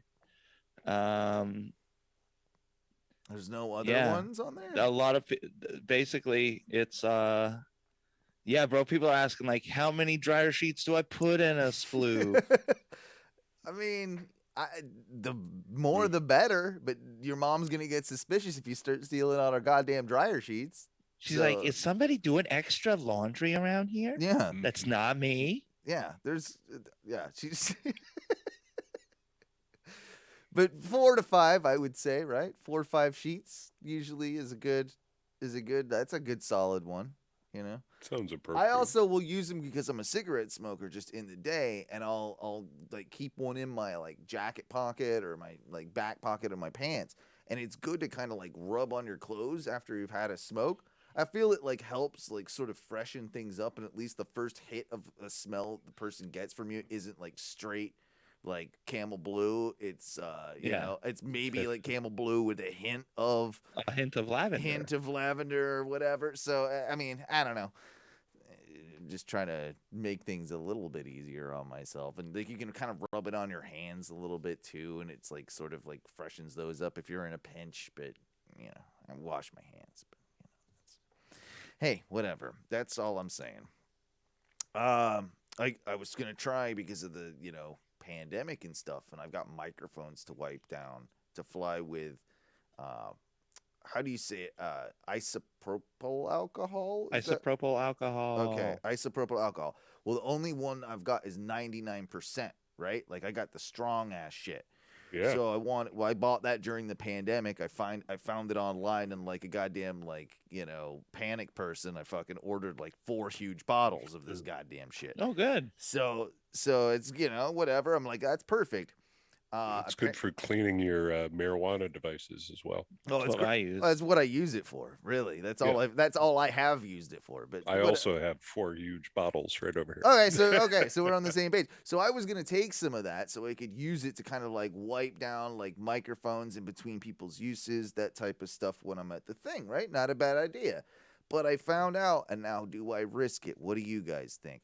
Because it says with the TSA guidelines that you can fly with up to, I think it was 70% isopropyl alcohol. Anything above that, and you're breaking the law. Breaking the Oh, law, man. breaking the law. What do you Can't think? fly with it. You should have sent it with your other luggage. I on the found truck. this out after the fact. I didn't want to like weigh my Just bag scrape, down with. okay, so you get a bottle of regular. Okay, all right. I And like then where your just mind's fill going. it. I like do a Swap it switcheroo. out, Do a bro. switcheroo. Do a switcheroo. They'll never Yeah. know. They won't It's know. the old vodka water bottle. And if it's got one of them dog sniffing dogs, he's not gonna know the difference between a 70 and a 99, right? Like, I don't. Well, it's not like when the dog hits on like your weed, he's like bark, but one bark means like good weed, and when he's like Yeah. "Ruff," that means like ew, it's brick. Well, I Arrest hope this they- guy extra hard. I hope that's what they do. I hope they bust that guy extra hard. That's what they need to do. That's the dog's got a special. He's like, oh shit, this is the gas. Give this guy a break. Oh no, this guy's got a Mexican brick in there. Mm-mm-mm. So I had to go to Target today and get jeans for the trip too. I need some new work jeans, right? Yeah. Oh, fancy. Yeah. I've had some, I've had some good luck with finding my black jeans, my work jeans that kind of go for a specific type at Target, and they're like $30, right? Like they're whatever. They're not super nice, but I was also gonna. So do they make like young boys pants in like a extra tall? Okay, thank you. I wear a 32 by 30. Like that is my that is my size. What are you guys? I'm also a 32, but I'm 34 or 36 preferably. But Okay. I've never even seen a 36. What are you? I'm like 36, 32, but it depends on the jeans because sometimes I'll pull the 34s or like the 36, 34, so I can have a little bit of like bunch at the bottom. See, I don't like a bunch. But- I don't like a bunch. I'm not going to a goddamn juggalo fucking show. Okay, I don't need. Hold your fucking tongue, buddy. I don't need bunches. I'm not a juggalo, and I don't dress like one. Well, the bunching at the bottom of your pants like that. I'm just saying, I saw an ad for a bunch of Juggalo merchandise today. I didn't even click on it. You thought about it though. I wanted to see what it was because I didn't know you what thought Juggalo about it. merchandise looked like. And your debit card was tingling somehow in the back of your pocket. It did look kind of cool. Yeah, it did. It had a flaming clown on a hockey jersey. Well, Like, how can you not want? that's kind of cool. That is kind of cool. I want it. God damn it! Like, what was the? Send me the site. When we Okay, get done do with you the show, remember the send me. phase where we went through where we were like, oh, Juggalos are awful, but I then watched there's like a documentary on YouTube about like going to this objective guy just goes to the gathering and like talks to Juggalos. Yeah, I've seen a few of those. Even Tom Um, Green's gone. Andrew WK's gone. Like I've seen. Well, Andrew WK actually got booed off the stage. They hated him, but Tom Green. That's had okay. That's not okay. Yeah. But Tom Green had a great time with the Jugs. Man, some of them seem like they just like to party. Oh no, I think it gets a bad rap. The Juggalos they're disgusting, but they're all like it's not a gang. Super family. It's not a gang like they've tried to make it Demonize it. and they actually like if you listen to some of those people, their actual what they believe in is their ideology of it all is better than a lot of religions, to be quite frank. Like they're super inclusive. Like they're really like I don't know. They're Morgan and Morgan for the people in a way. Like I don't know what else has got. Like it's a weird way to put it, but they're like no. I kind of turned my mind around on that. Like it's not my thing. It'll never be my thing. But I do want to go to the gathering. But I used to demonize Juggalos a lot, and I've since I've recounted on that because I've seen some of the political stuff that they've put out and just it's aggressive, it's harsh, it might not be the best usage of your message to get it across to people, but realistically their message isn't bad. No, and they showed part of I guess it was Smoke part of weed, the party, gathering. let everybody do all of it together. Like that's yeah. it's more hippie than anything.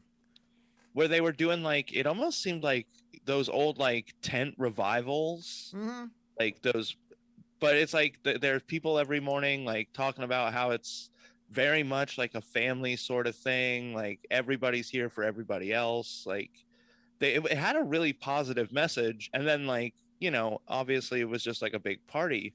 But yeah, I think myself too have kind of turned around on Juggalos, that Man, I'm glad I'm not it's the cool. only one. Yeah, I mean, again, it's probably not my thing, but there are also like a lot of wrestling fans in the Juggalo world, and so like I'm gonna come across. You get a little bit of crossover.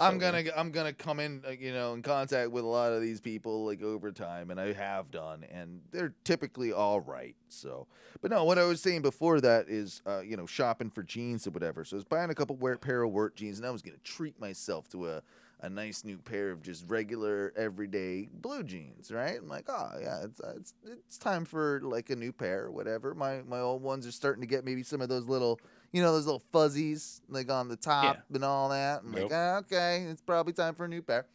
So I was looking, I'd already found my like fit that I liked, and I was looking, couldn't find them in my size. Not a big deal, but more, and I'll get them, at some point later down the road. But what I was going to ask you was, do you ever foresee a world that blue jeans are not fashionable? Like, would the blue jeans ever go out of style? And the only reason I bring that up too is like whenever you see a depiction of the future, right? Like they're always wearing like spandexy futuristic clothing, like that's kind of like stuck to the body. And I'm like, but very no. tight fitting in the future. Yeah, but what if just like blue jeans just were there like fucking 300 years in the future, 400, 500, 1,000 years. Like what if we're still just like rocking blue jeans? You think what do you think is because I think that might still be. I think they might still be. I mean, there's something truly enjoyable about fucking denim. Good denim, a good pair of jeans. I like a good denim and a good jean. I know I've gone through my in and out of my romance with jeans and spending way too much money on jeans for a while. You spent hundreds of dollars on pairs of jeans. I mean, I was a Jankos guy originally. Fuck, I had a ton of OG expensive jeans. When I met you, you were at the tail end of I think a jean obsession in which you had several pairs. I know he was big on the diesels, bro. Diesels. I had a few pair of diesels. He was a diesels. They weren't my like main thing. No, I don't know, man. You were diesel guy. I remember seeing him in his diesels, and then he had one of those kind of flowy bowling style dice shirts on. It had dice, but they were on fire. You were that guy? Yeah. Oh yeah. That's what Ty. You were like a 40-year-old guy in your 20s. Yeah. He basically dressed like Guy Fieri. And bro, that's an aging gentleman vibe. The bowling shirt. Yeah. All the time. You time. can rock kind of what you want under, like as their pants option for the bowling shirt. I remember seeing him in one that had dragons too. Like he had one that had a dragon that went like from the back. It was started on the back, but then like the head wrapped around under the front of the shirt, and it was a button up. Tight. Did you have any long collar blue flame button ups? No blue flame button ups. He's a red flame guy. He's a more red flame. Fieri. Yeah. He's Fieri. Yeah. Not true. You guys know that I don't really wear jeans. It's not been my thing. I've never really been into jeans. I've seen you in a pair of jeans though. Yeah, I have like maybe two pairs of jeans. When it gets cold, you'll finally resort. Because, like, yeah. Khakis just don't protect from the They cold, don't. but I like khaki. You're a khaki material. Shinko man. I never wore Jinko. No, Chinko. Like, what is it? No, what am I thinking of? Like, isn't it Chinko? Chino. Chino. I like Chino. Chinko sounds really racist, and my apologies. Chinko. I didn't mean it. Is like, that what yeah. is that what the Chinese made Jinkos were? Yeah. God damn it! I don't think we can say that. That's not good. But no, Chinos. Sorry, China. You're a Chino man. You're a Chino I do. guy. I just love. I like the lightweightness. I mean, I don't really like jeans are so tough and rugged. It doesn't fit my vibe. I'm not tough or rugged in the slightest. I think you are. I think you're ready to rumble, bro. Bro, I'm not. I'm not a fighter. Never been in a fight. Well, why did I hire you? I need bodyguards. That's why soft. I'm so soft. That's why I hired you for the bulk and then Ty for the height so he can see over crowds. Like when I'm famous, I need you guys to, get around me and, different vantage Protect points. you from who's coming for you? Well, I mean, I heard Putin's got like a bounty on his head. So a bone to pick for you. If there's one for him, sooner or later there's gonna be one for me. I mean, we're kind of on that same level. So are you saying you're the podcasting Putin? I'm not saying that. I'm definitely not saying that. I'm kind of sounded a well. little bit. No, I feel like I'm more the Ukrainian Vladimir Butler? No, that's not Zelensky or whatever his name. That guy. No, that's not his name. That guy. I like him. Do you know he was the president of Ukraine? Oh, what is his real name? What is his last name? President Oh man, I'm having a brain fart. Vladimir Zelensky. Zelensky. I knew it was somewhat close. So Zelensky's kind of not a bad looking dude. Oh, dude, he's a beefcake. He's a comedian before he was the president. So in one of his roles, he actually played the Ukrainian president. And then his production company started the political party that he ran under and won and became president. So he did a TV show, and he was president. Started a political party, and then he's Ukrainian Trump. But like cool and funny. But cool and funny. You know what makes me like him even more? He is the voice of the Ukrainian version of Paddington the Bear. Yeah. Oh, what? That doesn't that too, yeah. Yeah, doesn't that make you love him a little bit? He's also That's kind of dope. That's kind of dope. He's also a good singer, and he's done some like action stuff, and so he's like opposite day Putin. Yeah, he's opposite Putin. Like he's cool Ukrainian dude. And I want to party with him, and I want to yeah. Bro, what if that's why Putin hates him? Because like Putin, no matter what he does, people still think like he's just a hard ass and like a cold, calculated guy. What if he wants to be like the fun, cool guy, but he just can't because of his? He can't be because Zelensky's like right there being cool, prez. Yeah, well, and it's more like, I wish I could have been that guy, but like my upbringing won't let me. Like I can't. Like he's too obsessed with his own public image that he can't like let loose like that guy. He can't. He wants to do all the fun stuff, but just can't. It's true. I don't know. I want to party with Zelensky, and I want to. Have you seen him? There's a whole sketch where he plays the piano with his dick and balls. What? Yeah. And he's a president? Yeah. There's a whole. Look it up. It's on YouTube. He plays the piano with his dick and balls. Like they don't show it, but it's a comedic gag, obviously. But yeah, he's kicking ass, and I don't know what the hell we can say about that situation because I'm not. I have heard that I don't know, want to look into if this is a good idea or not, but that people are using like they want to support. Apparently this is like this just came out like a few days ago that either they just resurfaced it or whatever. What, the dick and balls one? Yeah, because all the news stories about it are within like a week. That like Zelensky plays things with his dong. Yeah, we'll play it real quick. Why not? We'll pull it up and then we'll get into our final bit of the show, and yeah, because I still wanna play casting couch. I had a good casting couch for last week. We never got to it, so I want to get to it this week. So it's what did you? Oh yeah, Zelensky piano. It pops right up. Here we go. I'm pulling this off YouTube. He's got a buddy there with him. Yeah. Yeah. Hang on, I'll do the share screen thing in a sec. It's not very long, it looks like. Dude, I also like that YouTube, or it comes because the video I'm watching comes from YouTube.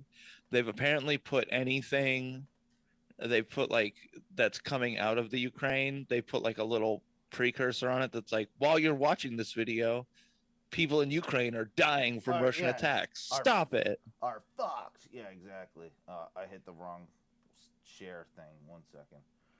That was the old video. We don't need that anymore. That needs to go away.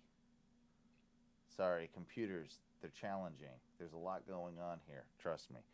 Yeah, let me share to the browser and see if that works. You gonna do that? Nope. Ooh. Maybe. Do you guys see it? Maybe. Oh, do you guys see it? I see a YouTube clip that hasn't started yet. All right, good. All right, good. We're in the right spot then. It's exactly where we need to be. So here we are. It's there he is. He's on the left, I think. Yeah, and he's got his buddy on the right, and it looks like they're gonna play the piano with the balls, the dick and balls.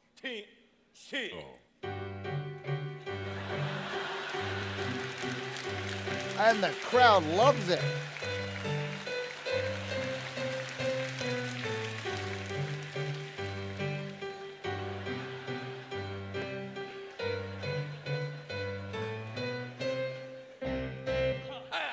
I mean, it is pretty good. It's pretty impressive. Yeah, I mean, and that he must have a pretty good ween on him. It's a quality comedic act. I'd watch this. This is like Ukraine's Got Talent. This is good. This is amazing. Yeah, and the fact that Zelensky's just like, yeah, I'm in for it. You want me to play it with my PP? This is fine. As before he was president. I want to see the one now. Have you seen the one where he he's got like guns and stuff, like Zelensky gun video? Maybe it's that one. No. Acting. He comes out of the thing. He's all crazy. No, it's. I don't know which one it was. We won't. Wait, is he playing like airsoft? No. It's it was like an action thing. I thought. I don't know. Maybe. Oh, dance. Let's look at his dance video. There's a dance video. Oh, is he dancing? Let's see his dancing. Ukraine President Volodymyr Zelensky is country through the tough. Just show me the stars dancing. has Oh, gone look at widely that. Viral online. He was dancing with the stars on the program. Look at that. Bro, there's tons of videos there's tons of like photos too of Zelensky like in full fatigues, like out in like the trench. Yeah, I've seen that, but I'm more interested in him dancing with the stars, man. Like that's look at him. He's got it. I would vote for this guy as president. Oh, bro, he's got like a full pink like get up. Oh man, dude, this guy's got the goods. This guy, yeah, we need to party with him. Bro, this is why Putin doesn't like Ukraine, because Zelensky's out here making Putin look like a chump. Dude, he's fucking all the Russians. I bet you, Zelensky fucks. Zelensky definitely fucks. I was like, that's what I didn't need though. It's like Zelensky like dancing, burning Ukrainian building. Ukraine down. Yeah. That was a bummer. But hey, we're back anyway. Let's get into the final bit, guys. You want to do a little bit of casting couch? How about that? Wicked, wow. Oh, casting okay. couch. Casting couch. A little casting couch. Let's make it a little sexy around here, you know? Let's put some sexiness in there. So, I decided because Zelensky has been all over, you know. I tried to look up Ukrainian TV shows and stuff, and the one thing that popped up was that in Ukraine, they became big fans of a lot of 90s TV shows back in, like, that era, right? Like, U.S. TV shows. They became a big fan of some of them. So I pulled some of the top rated programs over there from the 90s and the Cold War and all that. And I threw them in a list. And you're going to like this. So, if we're making a remake of the #1 rated show in the Ukraine in 1992, I believe was the year. It's a U.S. TV show. And we're redoing the whole cast of one Married with Children. Who are we going with? First off, it's amazing that it's such a big hit over there, and who do we want there? With it's Married. All right, with, like we got to start with Al, right? We got to start with Al Bundy. I'm gonna say, so if we are recasting, you have the core members. Let's just go Al, Bud, Peg, Al, Peg, Bud, and then Kelly. Yeah. I mean, we can probably throw in the annoying neighbors if we want, but we'll just stick with those for now. All right. So we're recasting Ed O'Neill. Yeah. He was a really great. He was a great, like, Midwest dad. Yeah. Yeah. He was wait, was the show based in Chicago, I think? I can't remember for the life no, of me. I can't remember. Married with Children is set in suburban Chicago. That makes sense. Okay. All right. A modern. Okay, so we got to go a little. My first initial thing was like, oh well, Nick Offerman could do it, right? But he can't be that much younger than fucking Ed O'Neill right now. Like, I mean, I know he is, but he can't be that much younger. And I feel like we got to get some new blood in this situation. We need a younger guy turning older. And that's when it hit me. Have you seen pictures of Haley Joel Osment lately? Look up Haley Joel Osment, 2022, 2020, Osment, whatever the fuck his name is. That's the guy that you want. That's what the guy that I pick as my Bundy. He looks like shit. He looks like a Bundy, right? He's acted a little bit recently too. Yeah. He was in something as a fat guy. His face is just so broad. Yeah. I think he could pull it off. I think he could play because we've seen. You know what I mean, though? Because we've seen him be, like, the young actor, and now he's grown into middle-aged life where he hates his life. Like, he's just like, this shit sucks. And now, you know, that's my pick. You guys got any good picks for a Bundy, an Owl? An owl. Okay, so it might be kind of a hard one to imagine, but I think he's just mad enough to fill an Al Bundy role, but Bill Burr could be a really good angry dad. Yeah, no, Bill Burr. I mean, he's already kind of done it right with F is for Family in a sense. So that's true. Yeah. I didn't even think about that. That show has its. I love that show, and I think it does have its comparisons to Married with Children in a lot of ways. Like, it's definitely it's not a ripoff because there's a lot of that now, you know, but. No, that's a really good shout. I'll throw in another one. How about Stone Cold Steve Austin is Al Bundy? Oh, that'd be I don't know how much of Austin's acting range there is. What? I just don't. I'm not 100% on that one. Okay. All right. Fair enough. Don't like my thing. That's fine. You do you. But we could even throw a local flair on it. Uh-huh. I'd love to see Ross McCoy take on. Oh, Al Bundy. Ross could pull a good Bundy. Yeah, Ross could pull a good Bundy. I'm in there. I'm in there with that one. Ty, you got any creative juices flowing? Man, I don't know. It's tough. Al Bundy was like kind of the pinnacle of that weird role for me. And when I'm trying to think about who to replace him, it's hard. But he needs to be a little eccentric as well. I think there's something's got to be something like, what about Eric from Tim and Eric? I mean, that's doing Mary that would be maybe good and maybe terrible. I don't know. It rides the line. Shit. Yeah. I don't know. I don't have a definitive yet on this one. This is a tough one. We'll move on. It's really hard. Yeah, if you and we can always hop back to it if you think of another one that's good. But what about Peg then? Peg.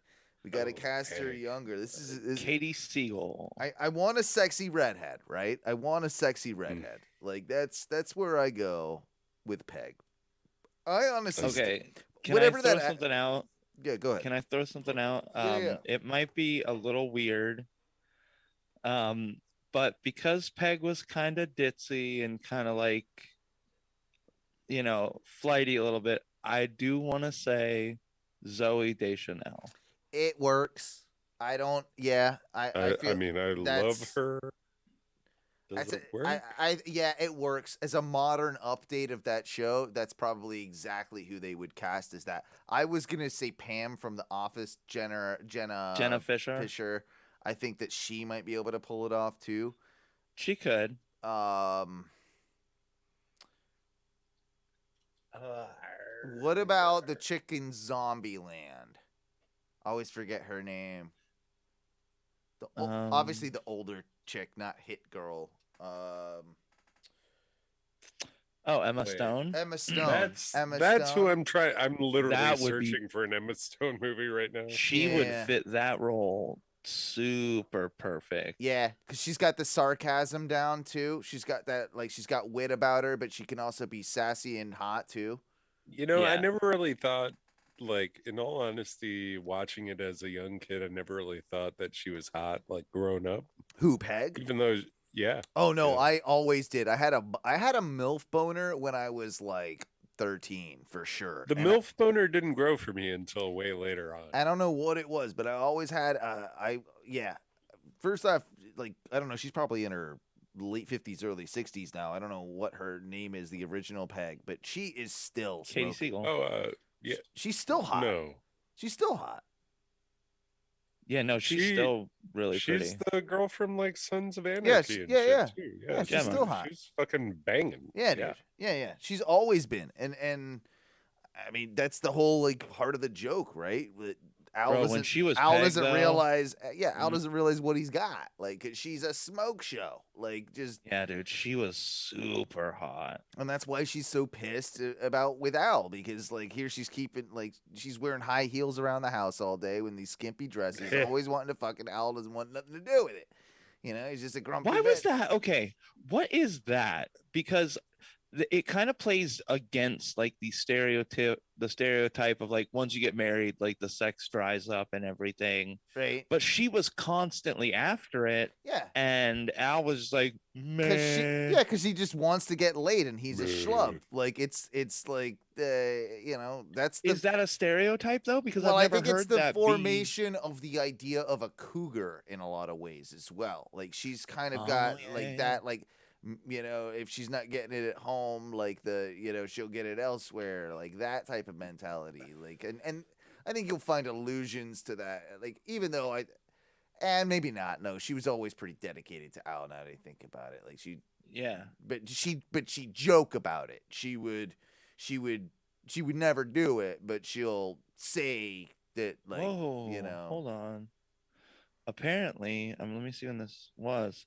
Oh snap. I guess last year at some point, she was hit by a car. Oh, in LA. Did she pass away?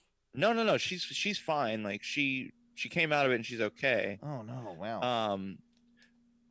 So her husband, look up Kurt Sutter. That's her husband. I know that name. Yeah, that's familiar. Dude's got like, he's 61, but he's got like probably looks like a chest tattoo that's got like little bits poking up into his neckline, and he's got like an old man ponytail. Oh wow, this is an interesting looking dude. Yeah, a screenwriter, Kurt. Yeah, the one I'm seeing, he's got this crazy goatee and like some weird glasses. He's not a bad looking dude though. He just looks goofy for being 61. Nah, I think good for you. Good for you. That's we'll all wish to look that good at 61. That dude's buff as fuck. That's true. That dude's buff as fuck. Leave him alone. Anyway, moving on.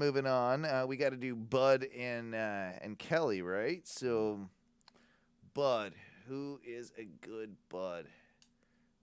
I don't know. This is where all the younger ones get hard to do. Who's like an obnoxious? Oh, you could have one of the like. Now they're too old now. I was gonna say like a Jake Paul or something like that, or a Logan Paul. Play a Bud, you know. Play a Bud. Yeah, you want somebody that's like slightly obnoxious but sort of cool, like with a younger demographic. Do you remember the characters? Did you guys watch Stranger Things? At least the first season, right? I watched it. Okay. Yeah. The guy who played Steve. Oh, Sexy Steve, season 2. Oh no, season 1. He gets yeah.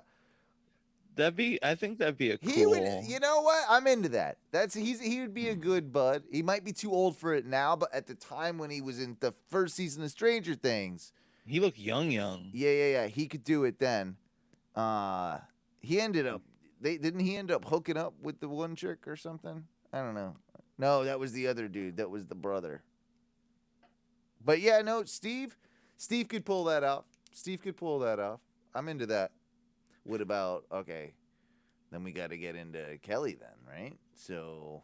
Fucking Kelly, sure. Oh, give me a Taylor Swift.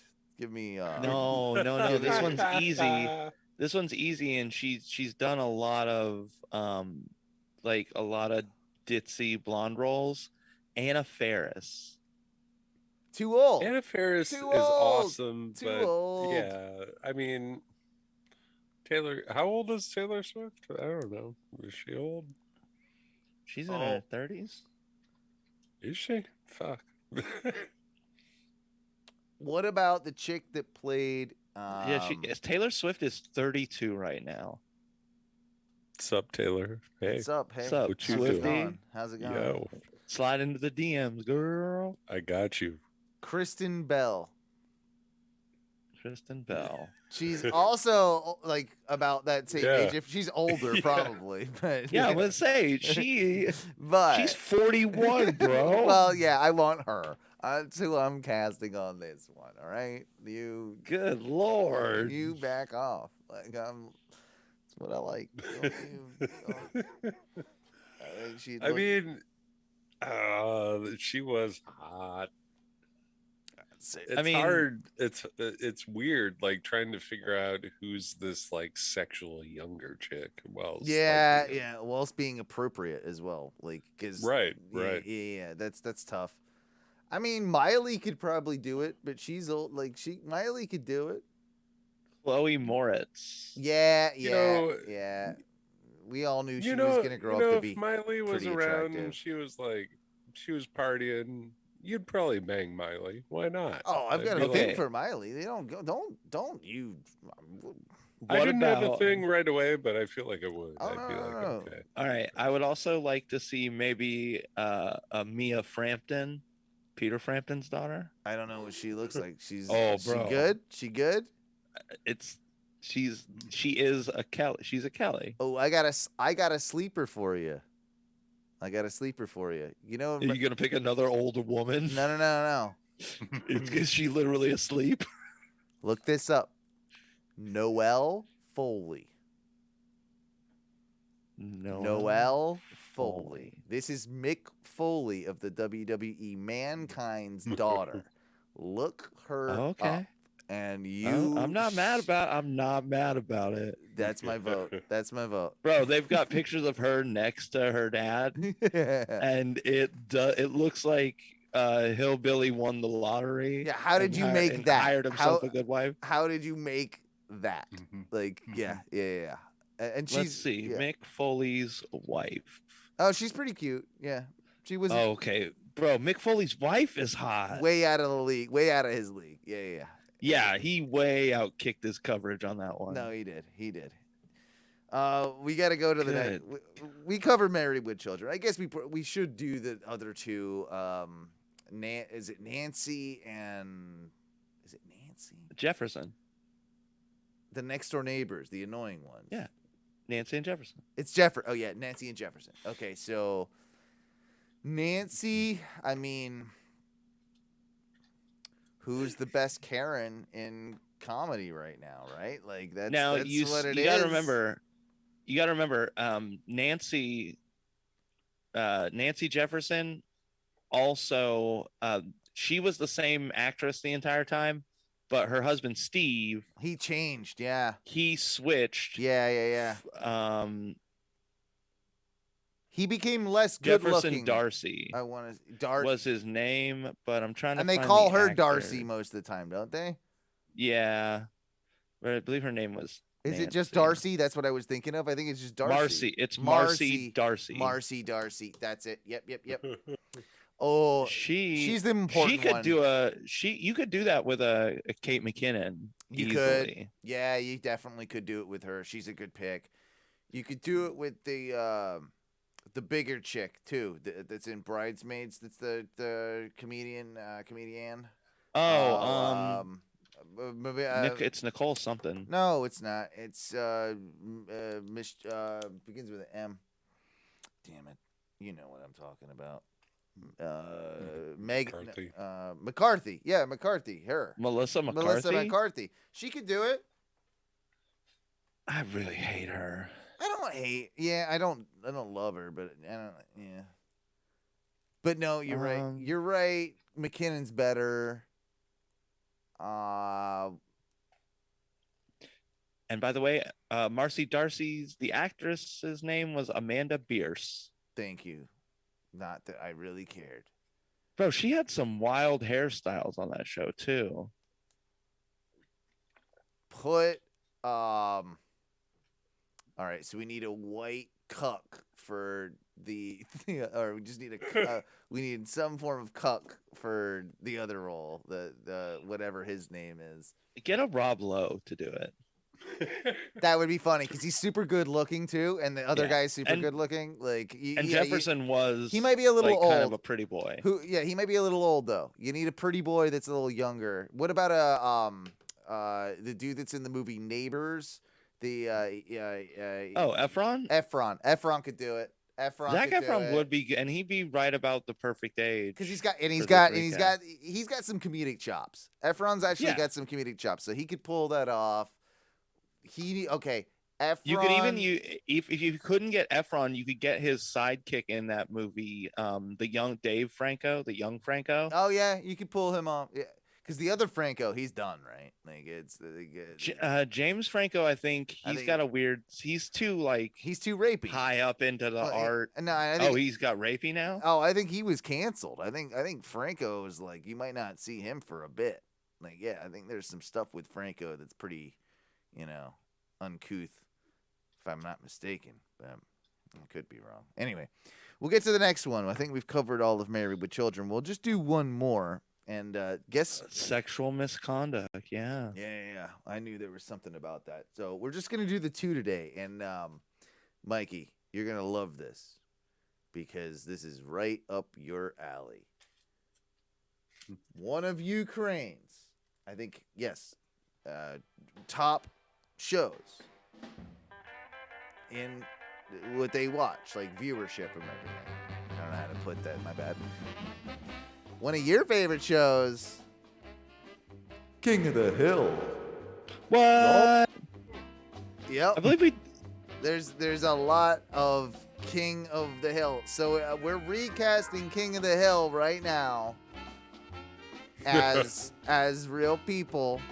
And I don't think we've done this one. I know we've done Family Guy. I don't think we've ever actually done King of the Hill. And if we have, well, we'll do it again. Yeah. But of course we got to do the main four, and then we got to get Peggy, and then we got to get Bobby. And Luann. I guess we got to get Luann too. So I think Boomhauer. I've got to grab a beer real quick, Mike. So you're the authority on King of the Hill over here. You are. I am. And so I'll let you kind of lead where this needs to go. All right. So I'm pretty sure we can just start off with Hank, because that's kind of the basis a tough for call, the show. though, right? Like No, I believe Hank is one of the easiest ones to do, because it's right in front of us, guys. Stone Cold Steve Austin. No, Tom Hanks. Tom Hanks plays Hank. Tom Hank as Hank Hill. I don't know, man. I mean, I love Tom Hanks, and I feel like he could pull it off. But did he just say Tom Hanks as for Hank? No. That couldn't be more wrong. I had a couple. First off, John C. Reilly, way better Hank. All right? Oh my God, John See, C. I was saving him for Bill. Bill also, he is a better Bill because of the hair, and I can understand why you'd put him as Bill doesn't have a lot of hair, though. Hear me out. Neither does John C. Reilly anymore. All right. How about Dan Aykroyd as Hank? Dan Aykroyd's a fucking old man, bro. Dan Aykroyd is not Hank. No. Maybe. Okay. No, he would be Hank. Dan Aykroyd is Hank's dad with the no legs. Cotton? Cotton. Yeah. He could. No. I don't know. I feel like he might be able to do that. Like he might. No. Yeah. I kind of like that actually. I would cast Don Rickles as Cotton Hill. He's got to be dead. Don Rickles is way dead, right? I'm pretty sure Don Rickles is dead, yeah. Like 20 years ago. Or 30 years ago. I don't know. Okay, so Hank, we have... I definitely don't think it's Hank's. Hank's also deceivingly old. And he's not heavy enough. You gotta have a beer gut on him. We keep going back to him, but could Offerman do Hank? I think it'd be easier for Offerman to do Hank. I think he could do Hank. I'm just gonna put this out there because I think it might be the genius move that everybody needs. James Spader as Hank. No. I'm just saying Spader. Well, apparently Ty thinks James Spader can play any role. Like James Spader is I think Ty's favorite actor and can play any role not true. under the sun. He wants James That's Spader. not true. What was the last one that we did? It was James We wanted Spader. Spader on something, and it worked, but I was still not like. Oh, it's on the it's on the website, like, because I put it in it's in the fucking title in the last few episodes. I'll pull it up. Like it was James Spader is. Hang on, just give me a second. I'll find it. No way. James Spader is Axl Rose. Yeah, you wanted a Spader Rose, You dude. wanted a Spader Rose. No, he wants Spader Hank. I'm gonna die. He I forgot. can't believe He totally forgot about it. He wants James Spader to be in every role. Ty's a Spader fan. What can we say? He's a Spaderite. We didn't know it. I love it. I can see Spader. Thank you. Okay, well, let's move on to Hank's good friend Dale Gribble. Gribble. Okay, so Gribble is the conspiracy theorist, right? Is it? I get them all mixed up, but Yeah. He's the conspiracy theorist in the hat. Yeah, and my first thought, just because of how eccentric he could be and play it, is Bill Hader. Okay, works. Not bad at all. I like Bill Hader. I like Bill Hader. I think that could be good. I was gonna go McConaughey because I think he's got that like mumbly. I think he could, or that. You're like, talking about nasally- Boomhauer. No. Boomhauer. But he's got the but he's got the I said mumbly, but I meant he's got like the nasally. Like I think McConaughey with his like expressive eyes and all that stuff could do like the weird stuff that Gribble does. I think that's my vote. I can't believe I spadered again. See, I think I would have saved Matthew McConaughey for Boomhauer. You think he's a Boomhauer? See, I got someone else in mind for Boomhauer. Who's your Boomhauer then? I'm not telling you. I want to hear your gribbles, and I'm getting there. I'm gonna get there because I got the perfect Boomhauer. All right. John Cena. Cena for Boomhauer wouldn't be bad. No, Cena for Gribble. Cena for Hank. What? Cena for Hank. Just do Cena Hank. Just do Cena Hank. I don't agree with Cena Hank. I love Cena Hank. I think Cena Hank would be great. I think he'd. Oh. I mean. Okay. What about Rain Johnson for Hank? Who? Dwight. Oh. Dwight. No. Yeah, you know, I could see him actually pulling it off. Like, weirdly, I could see him pulling it off. Louis C.K. Hank. What? I want to see Louis C.K. as Bill. He would work for a Bill. Again, you're typecasting on hair, I think, but I'm okay with it. But I'm okay. John C. Reilly is still Bill. Like that. That is. That's too good a Bill. It's too good a Bill. Owen Wilson was my Boomhauer. I don't know. That's a weird Boomhauer, but I'm not upset about it. I'm not mad, but I don't know for sure if it works. I feel like it is. I feel like Bill Murray is Hank. Just Wes Anderson, this bitch. Yeah. I would love to see Bill Murray as Cotton. Again, with the hair. You keep doing it. You typecast as the hair. What? I think that fits too. You're a bad grumpy old man. You're just a bad casting agent. No, Bill's he could actually Bill Murray is perfect for that because he's aloof, right? Like he's dumb and aloof. That character, he's all like, you know. I'm saying a little lovable, a little, you know, childlike. No. If you put Murray as Cotton Hill, he can you be said angry. Cotton. I thought you said Bill. I thought you said no. Because It's Bill Murray. I think Bill as Bill works perfectly. Like, because he'd be an old Bill. I don't know. I mean, I think it can fluctuate with the ages of these characters a little bit, right? Like, how old in your mind is Hank Hill? Like 40, early 40s. No, he's 47. no, 46. he's like 51. You think I know. I wouldn't put him that. I think he's at least mid 40s, mid to late 40s. I don't think did they ever say it? I mean, I guess Bobby's pretty young. Yeah. But I still say mid 40s for sure. Yeah, at least mid 40s. Let's see. Are you searching? I don't know if they have. Yeah. So I guess Hank is born in 1953. The pilot aired in 97. Damn, it was that long ago. Yeah. So I mean, he would be 44. It's mentioned later on in the show that Hank is 45. Okay.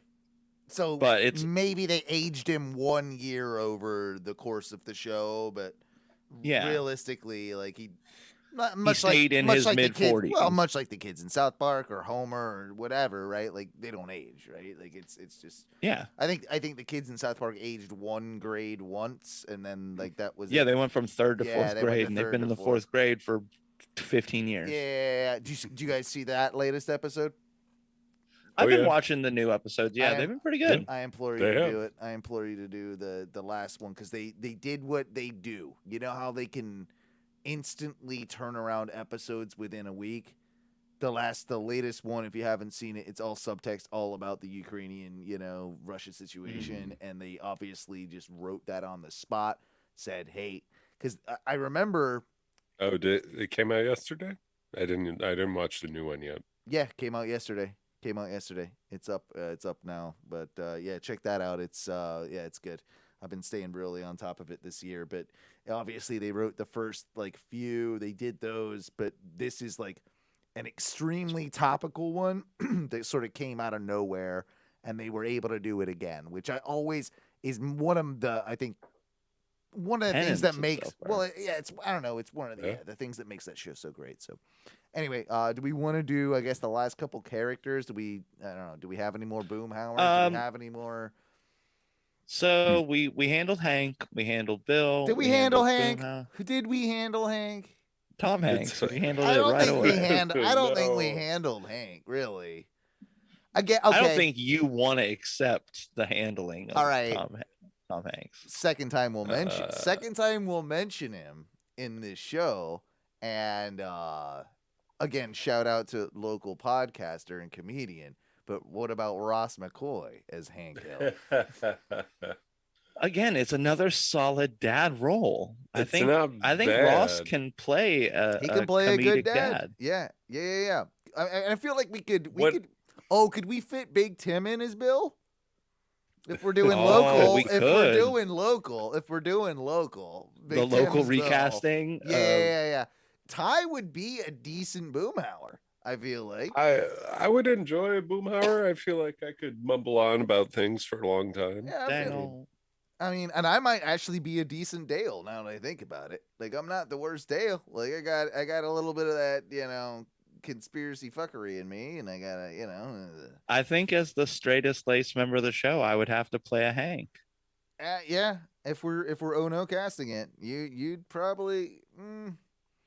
No, you're the Asian dude next door. You're Khan. Yeah, you're Khan. Why am I Khan? Explain Khan. Well, just that's what I see. That's just what I see. Okay. Oh, good. I'm glad. If I'm recasting it, Owen's Bobby Hill. Oh no! See, actually, you would be Bobby. I would be a wonderful Bobby Hill. You would be a great Bobby. That's where you. What about a Danny McBride Hank? Yeah, okay, that would be a funny show. That would be a departure from the normal for a Hank. Or I guess it might be a McBride too. Extreme. I'd still watch it though.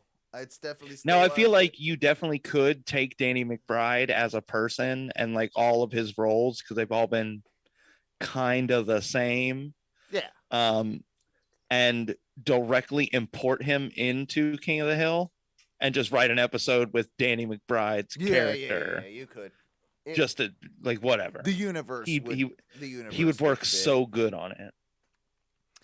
And again, I know you sort of, I think, mentioned this at the very beginning, Ty. Worst comes to worst, Mike Judge really is just the Hank Hill, isn't he? I mean, like, he could just do it as Mike Judge. So that works too, but it's kind of unimaginative. I still feel like we're missing someone. I still feel like we've got like a schlubby. What about comedian, Hot Pocket, comedian. Hot Pocket. That guy, dude from the Midwest, Hot Pocket, Brian. No, not Brian. Something. You know who I'm talking about. He's got the Hot Pocket joke. What's his fucking name? Jim Gaffigan. Jim Gaffigan. Could he hank it? I feel like he could hank it. He could. Oh man, he definitely could. I want someone a little more rugged though. I feel like it's got I feel like we're not quite nailing him. And it's bothering me. Like, we haven't got a good Hank yet.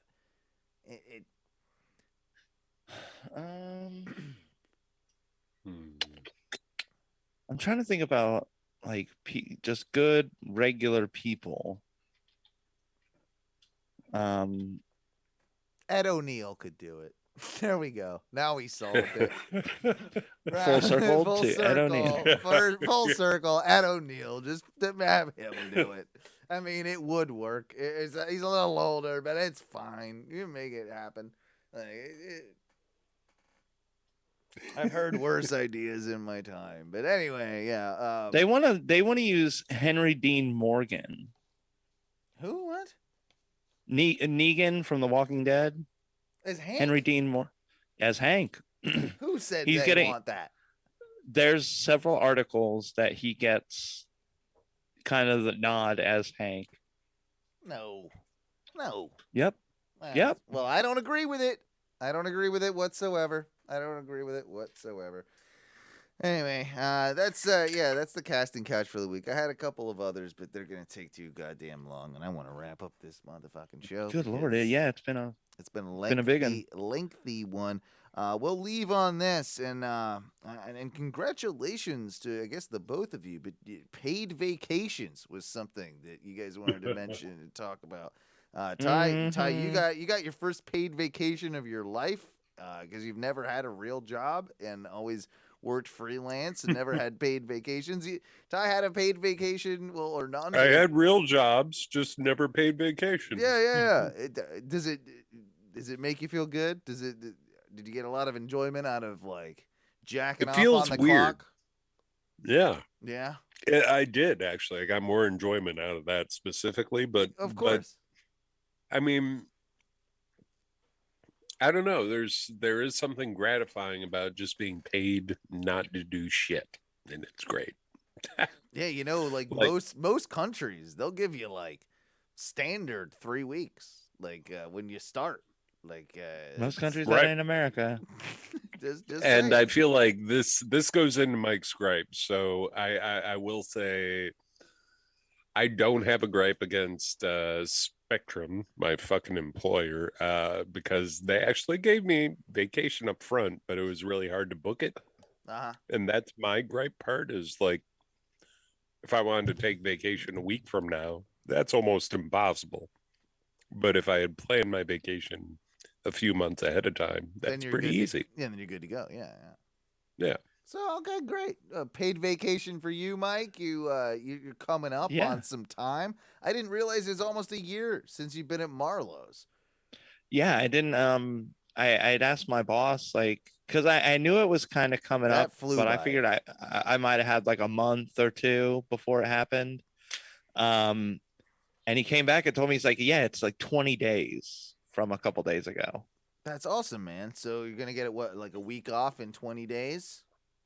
I mean, I have the availability to take a paid 5-day week of vacation. What are you thinking? You getting your cruise feet on? Like, what are you actually planning on taking the time off? What are your thoughts? Like, what's your next?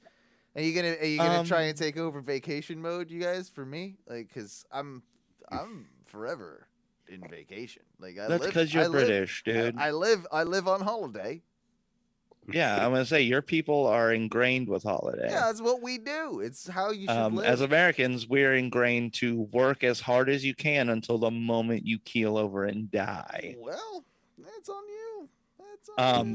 So what I'm thinking though is right now, I probably won't take it right away. As much as I'd love to just sit at home for a week, because to be honest, right now, even if I just stay home for the week, we don't have the money to like do anything big. I don't have any money saved to go out. Yeah, so you might as well save the vacation and do something cool with it, really. So what I'm thinking probably I'm gonna do is probably just pick a week, and then tell them like, hey man, I want to use like 2 of my vacation days here and just have like a really light week and just not work a bunch. But the worst thing is right now I couldn't even take vac. Even if I said like, hey man, the moment it becomes active, that week, that 5 days from the moment it becomes active, I just want to take off. I couldn't. You couldn't Because we you're so short staffed the restaurant wouldn't be able to survive in a lot of ways, right? Like we weren't up until a couple days ago, and then we had some stuff unfold at work, and we're losing one of our he's basically the head of the kitchen. Oh well, yeah. Don't give out all that. Yeah. So we're now at a spot where I couldn't even take vacation right now. So I mean, it's kind of good because it's forcing me not to just take it, because my idea was like, yo, I'm just gonna take a week like off. 5 days and just not show up. But no, it's good when you can save it up for a little bit too, and then like it's nice when like which Owen, I think, leads me into my gripe if we have a moment. Oh, we can end with Mike's gripe, sure. Because oh, my bad. Hang on, we did not do that correctly, ladies and gentlemen. Ladies and gentlemen, I believe what Mike is calling for is for his theme song, and I'm making him even more mad. So this gripe is you're driving you're stoking the fire salty right now.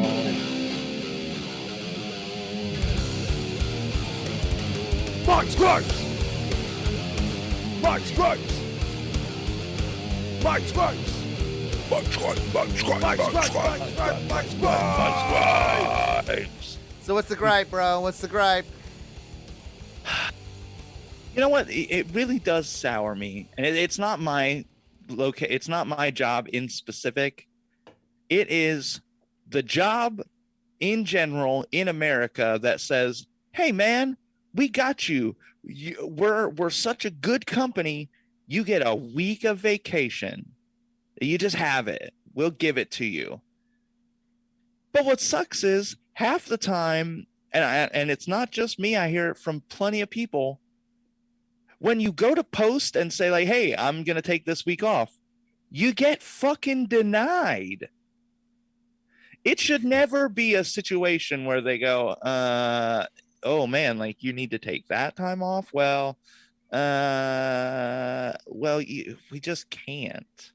Well, obviously, those companies that do that, they can't schedule properly. And what I'll say is that realistically, if you're posting, like, I don't know if it's like you got a 2-week, out like schedule process or whatever they do, but if you're posting within the time frame of them having to arrange the schedule, and you make sure that that's like 2-3 weeks ahead of time before the next schedule comes up or whatever they're planning.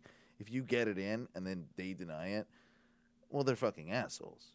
Like that's the whole reason why unions exist, and that's the whole reason that this stuff has to be like more regimented in a sense, because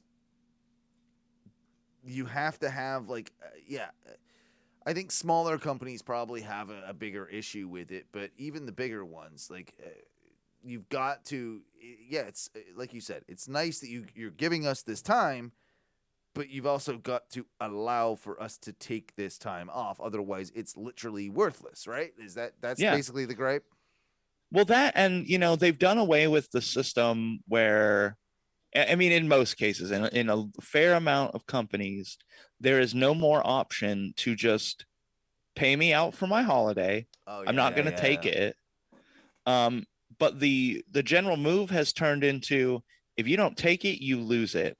But then if that's your motto, you should not be able to say, because again, if you come up in like 2 days from now and go, "Hey man, I'm going to take the next week off. I have the vacation time for it. I'm going to do it." Obviously, that's not what I'm talking about. Right. Most people plan their vacations at least a couple weeks in advance. I'm saying if you give your company notice that, "Hey, next month, I'm going to be gone from here to here. Here's the thing. Here's like my PTO request. I have the hours," and they intake it and just go, "Cool." And then your schedule comes out and they're like, "Oh yeah, man, sorry, something's wrong. You can't go on your vacation." Yeah, no. I think that should be illegal. It should be illegal. It should be illegal because at that point you've probably booked a trip, you've got a plane flight, you've got all these things that are happening, and now you're essentially putting my job. I mean, on there's the a line. lot of factors that go into those decisions, though, right? Like, I mean, working for a company like I work for, or a factory like you've worked for, like fucking, if everybody wants to take off at Christmas time, it's hard to schedule around. Right. That, You've got to, you've got to talk, about it, and you've definitely got to have communication with your management about that situation, and like, hey, I'm trying to take this. Is this going to be, this week off? Is this going to be a problem? If that's constantly met with no's, and then you can't like cash out when the end of the year comes, like, hey, it's a use it or lose it type situation at this date, and they don't still let you, well, now you've just robbed me of my goddamn fucking 40 hours Of the vacation. Yeah, of the benefit. Of the benefit. vacation. So that's is that how it works for you guys? Or yeah. We have a certain amount that can at the factory that can roll over, but there is a point where you kind of you have to take it. It's they used to do the cash out thing, but I think it's becoming more and more rare, and they're almost forcing you to take it rather than cashing you out. Like, they'd rather do that. So I think that's becoming more and more rare, and specific rules can only have that sort of access. I'm surprised mine is actually decent. Like, you don't have to take it; all of it rolls over. So, so that's my dad worked before he passed away. My dad worked for the same place for I want to say like 25 years, and they had a system where PTO was generated every pay period. But the amount went up the longer you were there. Yeah, that's kind of what it is at the factory. Yeah. And apparently they never wrote a cap into it because they never really had anyone stay that long to where we kind of need to cap this because your dad had 20 weeks a year of paid vacation or something stupid, like. Yeah. I think by the end of it, he was generating so much every pay period that it was literally like they would tell him like towards the end of the year, like, listen, dude, you can roll over some of this, but you've got so much that it's almost more beneficial for like us and you to like not be here right now. Like, type thing. So basically forced vacation. He would wait until like right before it would roll over, and then he would just like, I'm just gonna work like 4-day work weeks, and just use the last one's just gonna be PTO. And I think the way that he had accrued so much that even taking the 1 day off every week, still like he was still getting like a few extra hours of PTO time. Dude, I love it. My dad, and I was just my dad did that this exact same fucking thing. Insane. Yeah. Like, I kid you not, my dad the same way. He has pool league on Thursdays, so he would be out late on Thursdays. He took Fridays off for the entire pool league, which is like, I don't know, 8 months or something like that. Like, it's a long period of time. So he would just take every Friday off. But I do think get paid. That's what pays into like this larger like problem that we're dealing with now, is that they've literally taken any benefit from 90% of jobs. Right. There's just nothing. And one of the ways to solve it is pretty simple. Put people back, or establish essentially a 4-day work week as full time. If we can establish that and you can get benefits, then you'll get a lot more people working, because 3 days off is kind of like where golden. It's where it needs to be. 2 days off, it just isn't really enough to get things done. Like, I've lived both lives. I've done a lot of that. Now I work when I want. I do that, right? Yeah, I know. I mean, I work. I know you're 3 days 10-hour days, but yeah. But I would much prefer that, right? Me too. And what I'm actually talking about is the 32-hour work week. But that's why I say it. Yeah.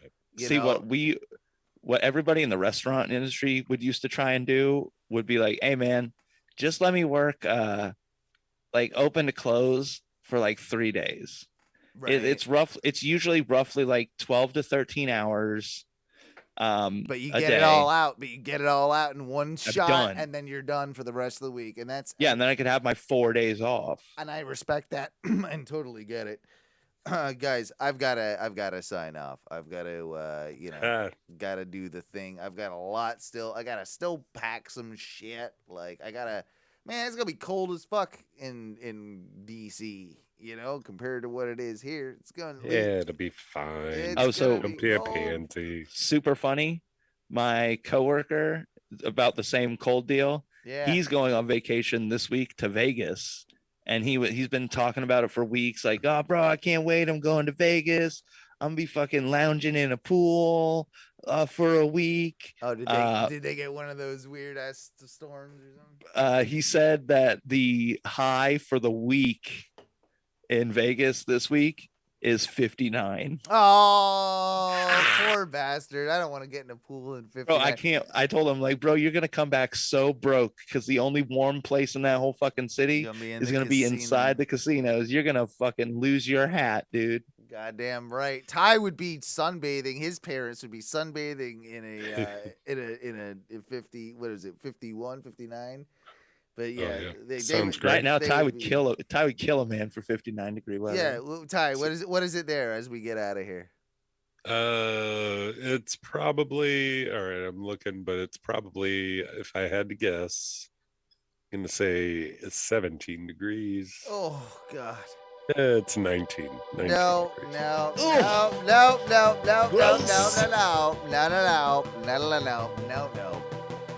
Thank you, everybody, though, for joining us. That's where we'll end the show, with a ton of notes. And there probably won't be a show next week, unfortunately, because, like I said, I'm going to be in Washington, D.C. But yeah, maybe you guys can do some streaming. Maybe you guys can put something together if you want to. That's fine by me. At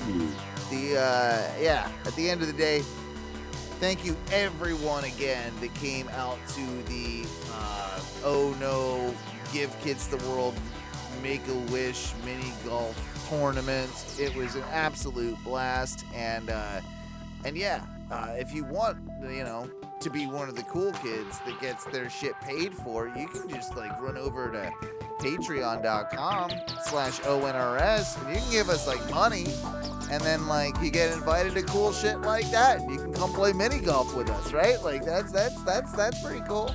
So you can do that. Anyway, you can also check out our Facebook group, facebook.com/group/Oh No Radio Show. Check out Oh No Wrestling as well if you're a fan of the Graps. There's a lot of quality content up there revolving around all the stuff that's going on with AEW Revolution and Cody Rhodes and that whole scenario, if you're into that. Also, don't forget that you can leave us a voicemail at 407-906-6466. And, boys, what do we say when we get out of here? For the evening, the old special bag of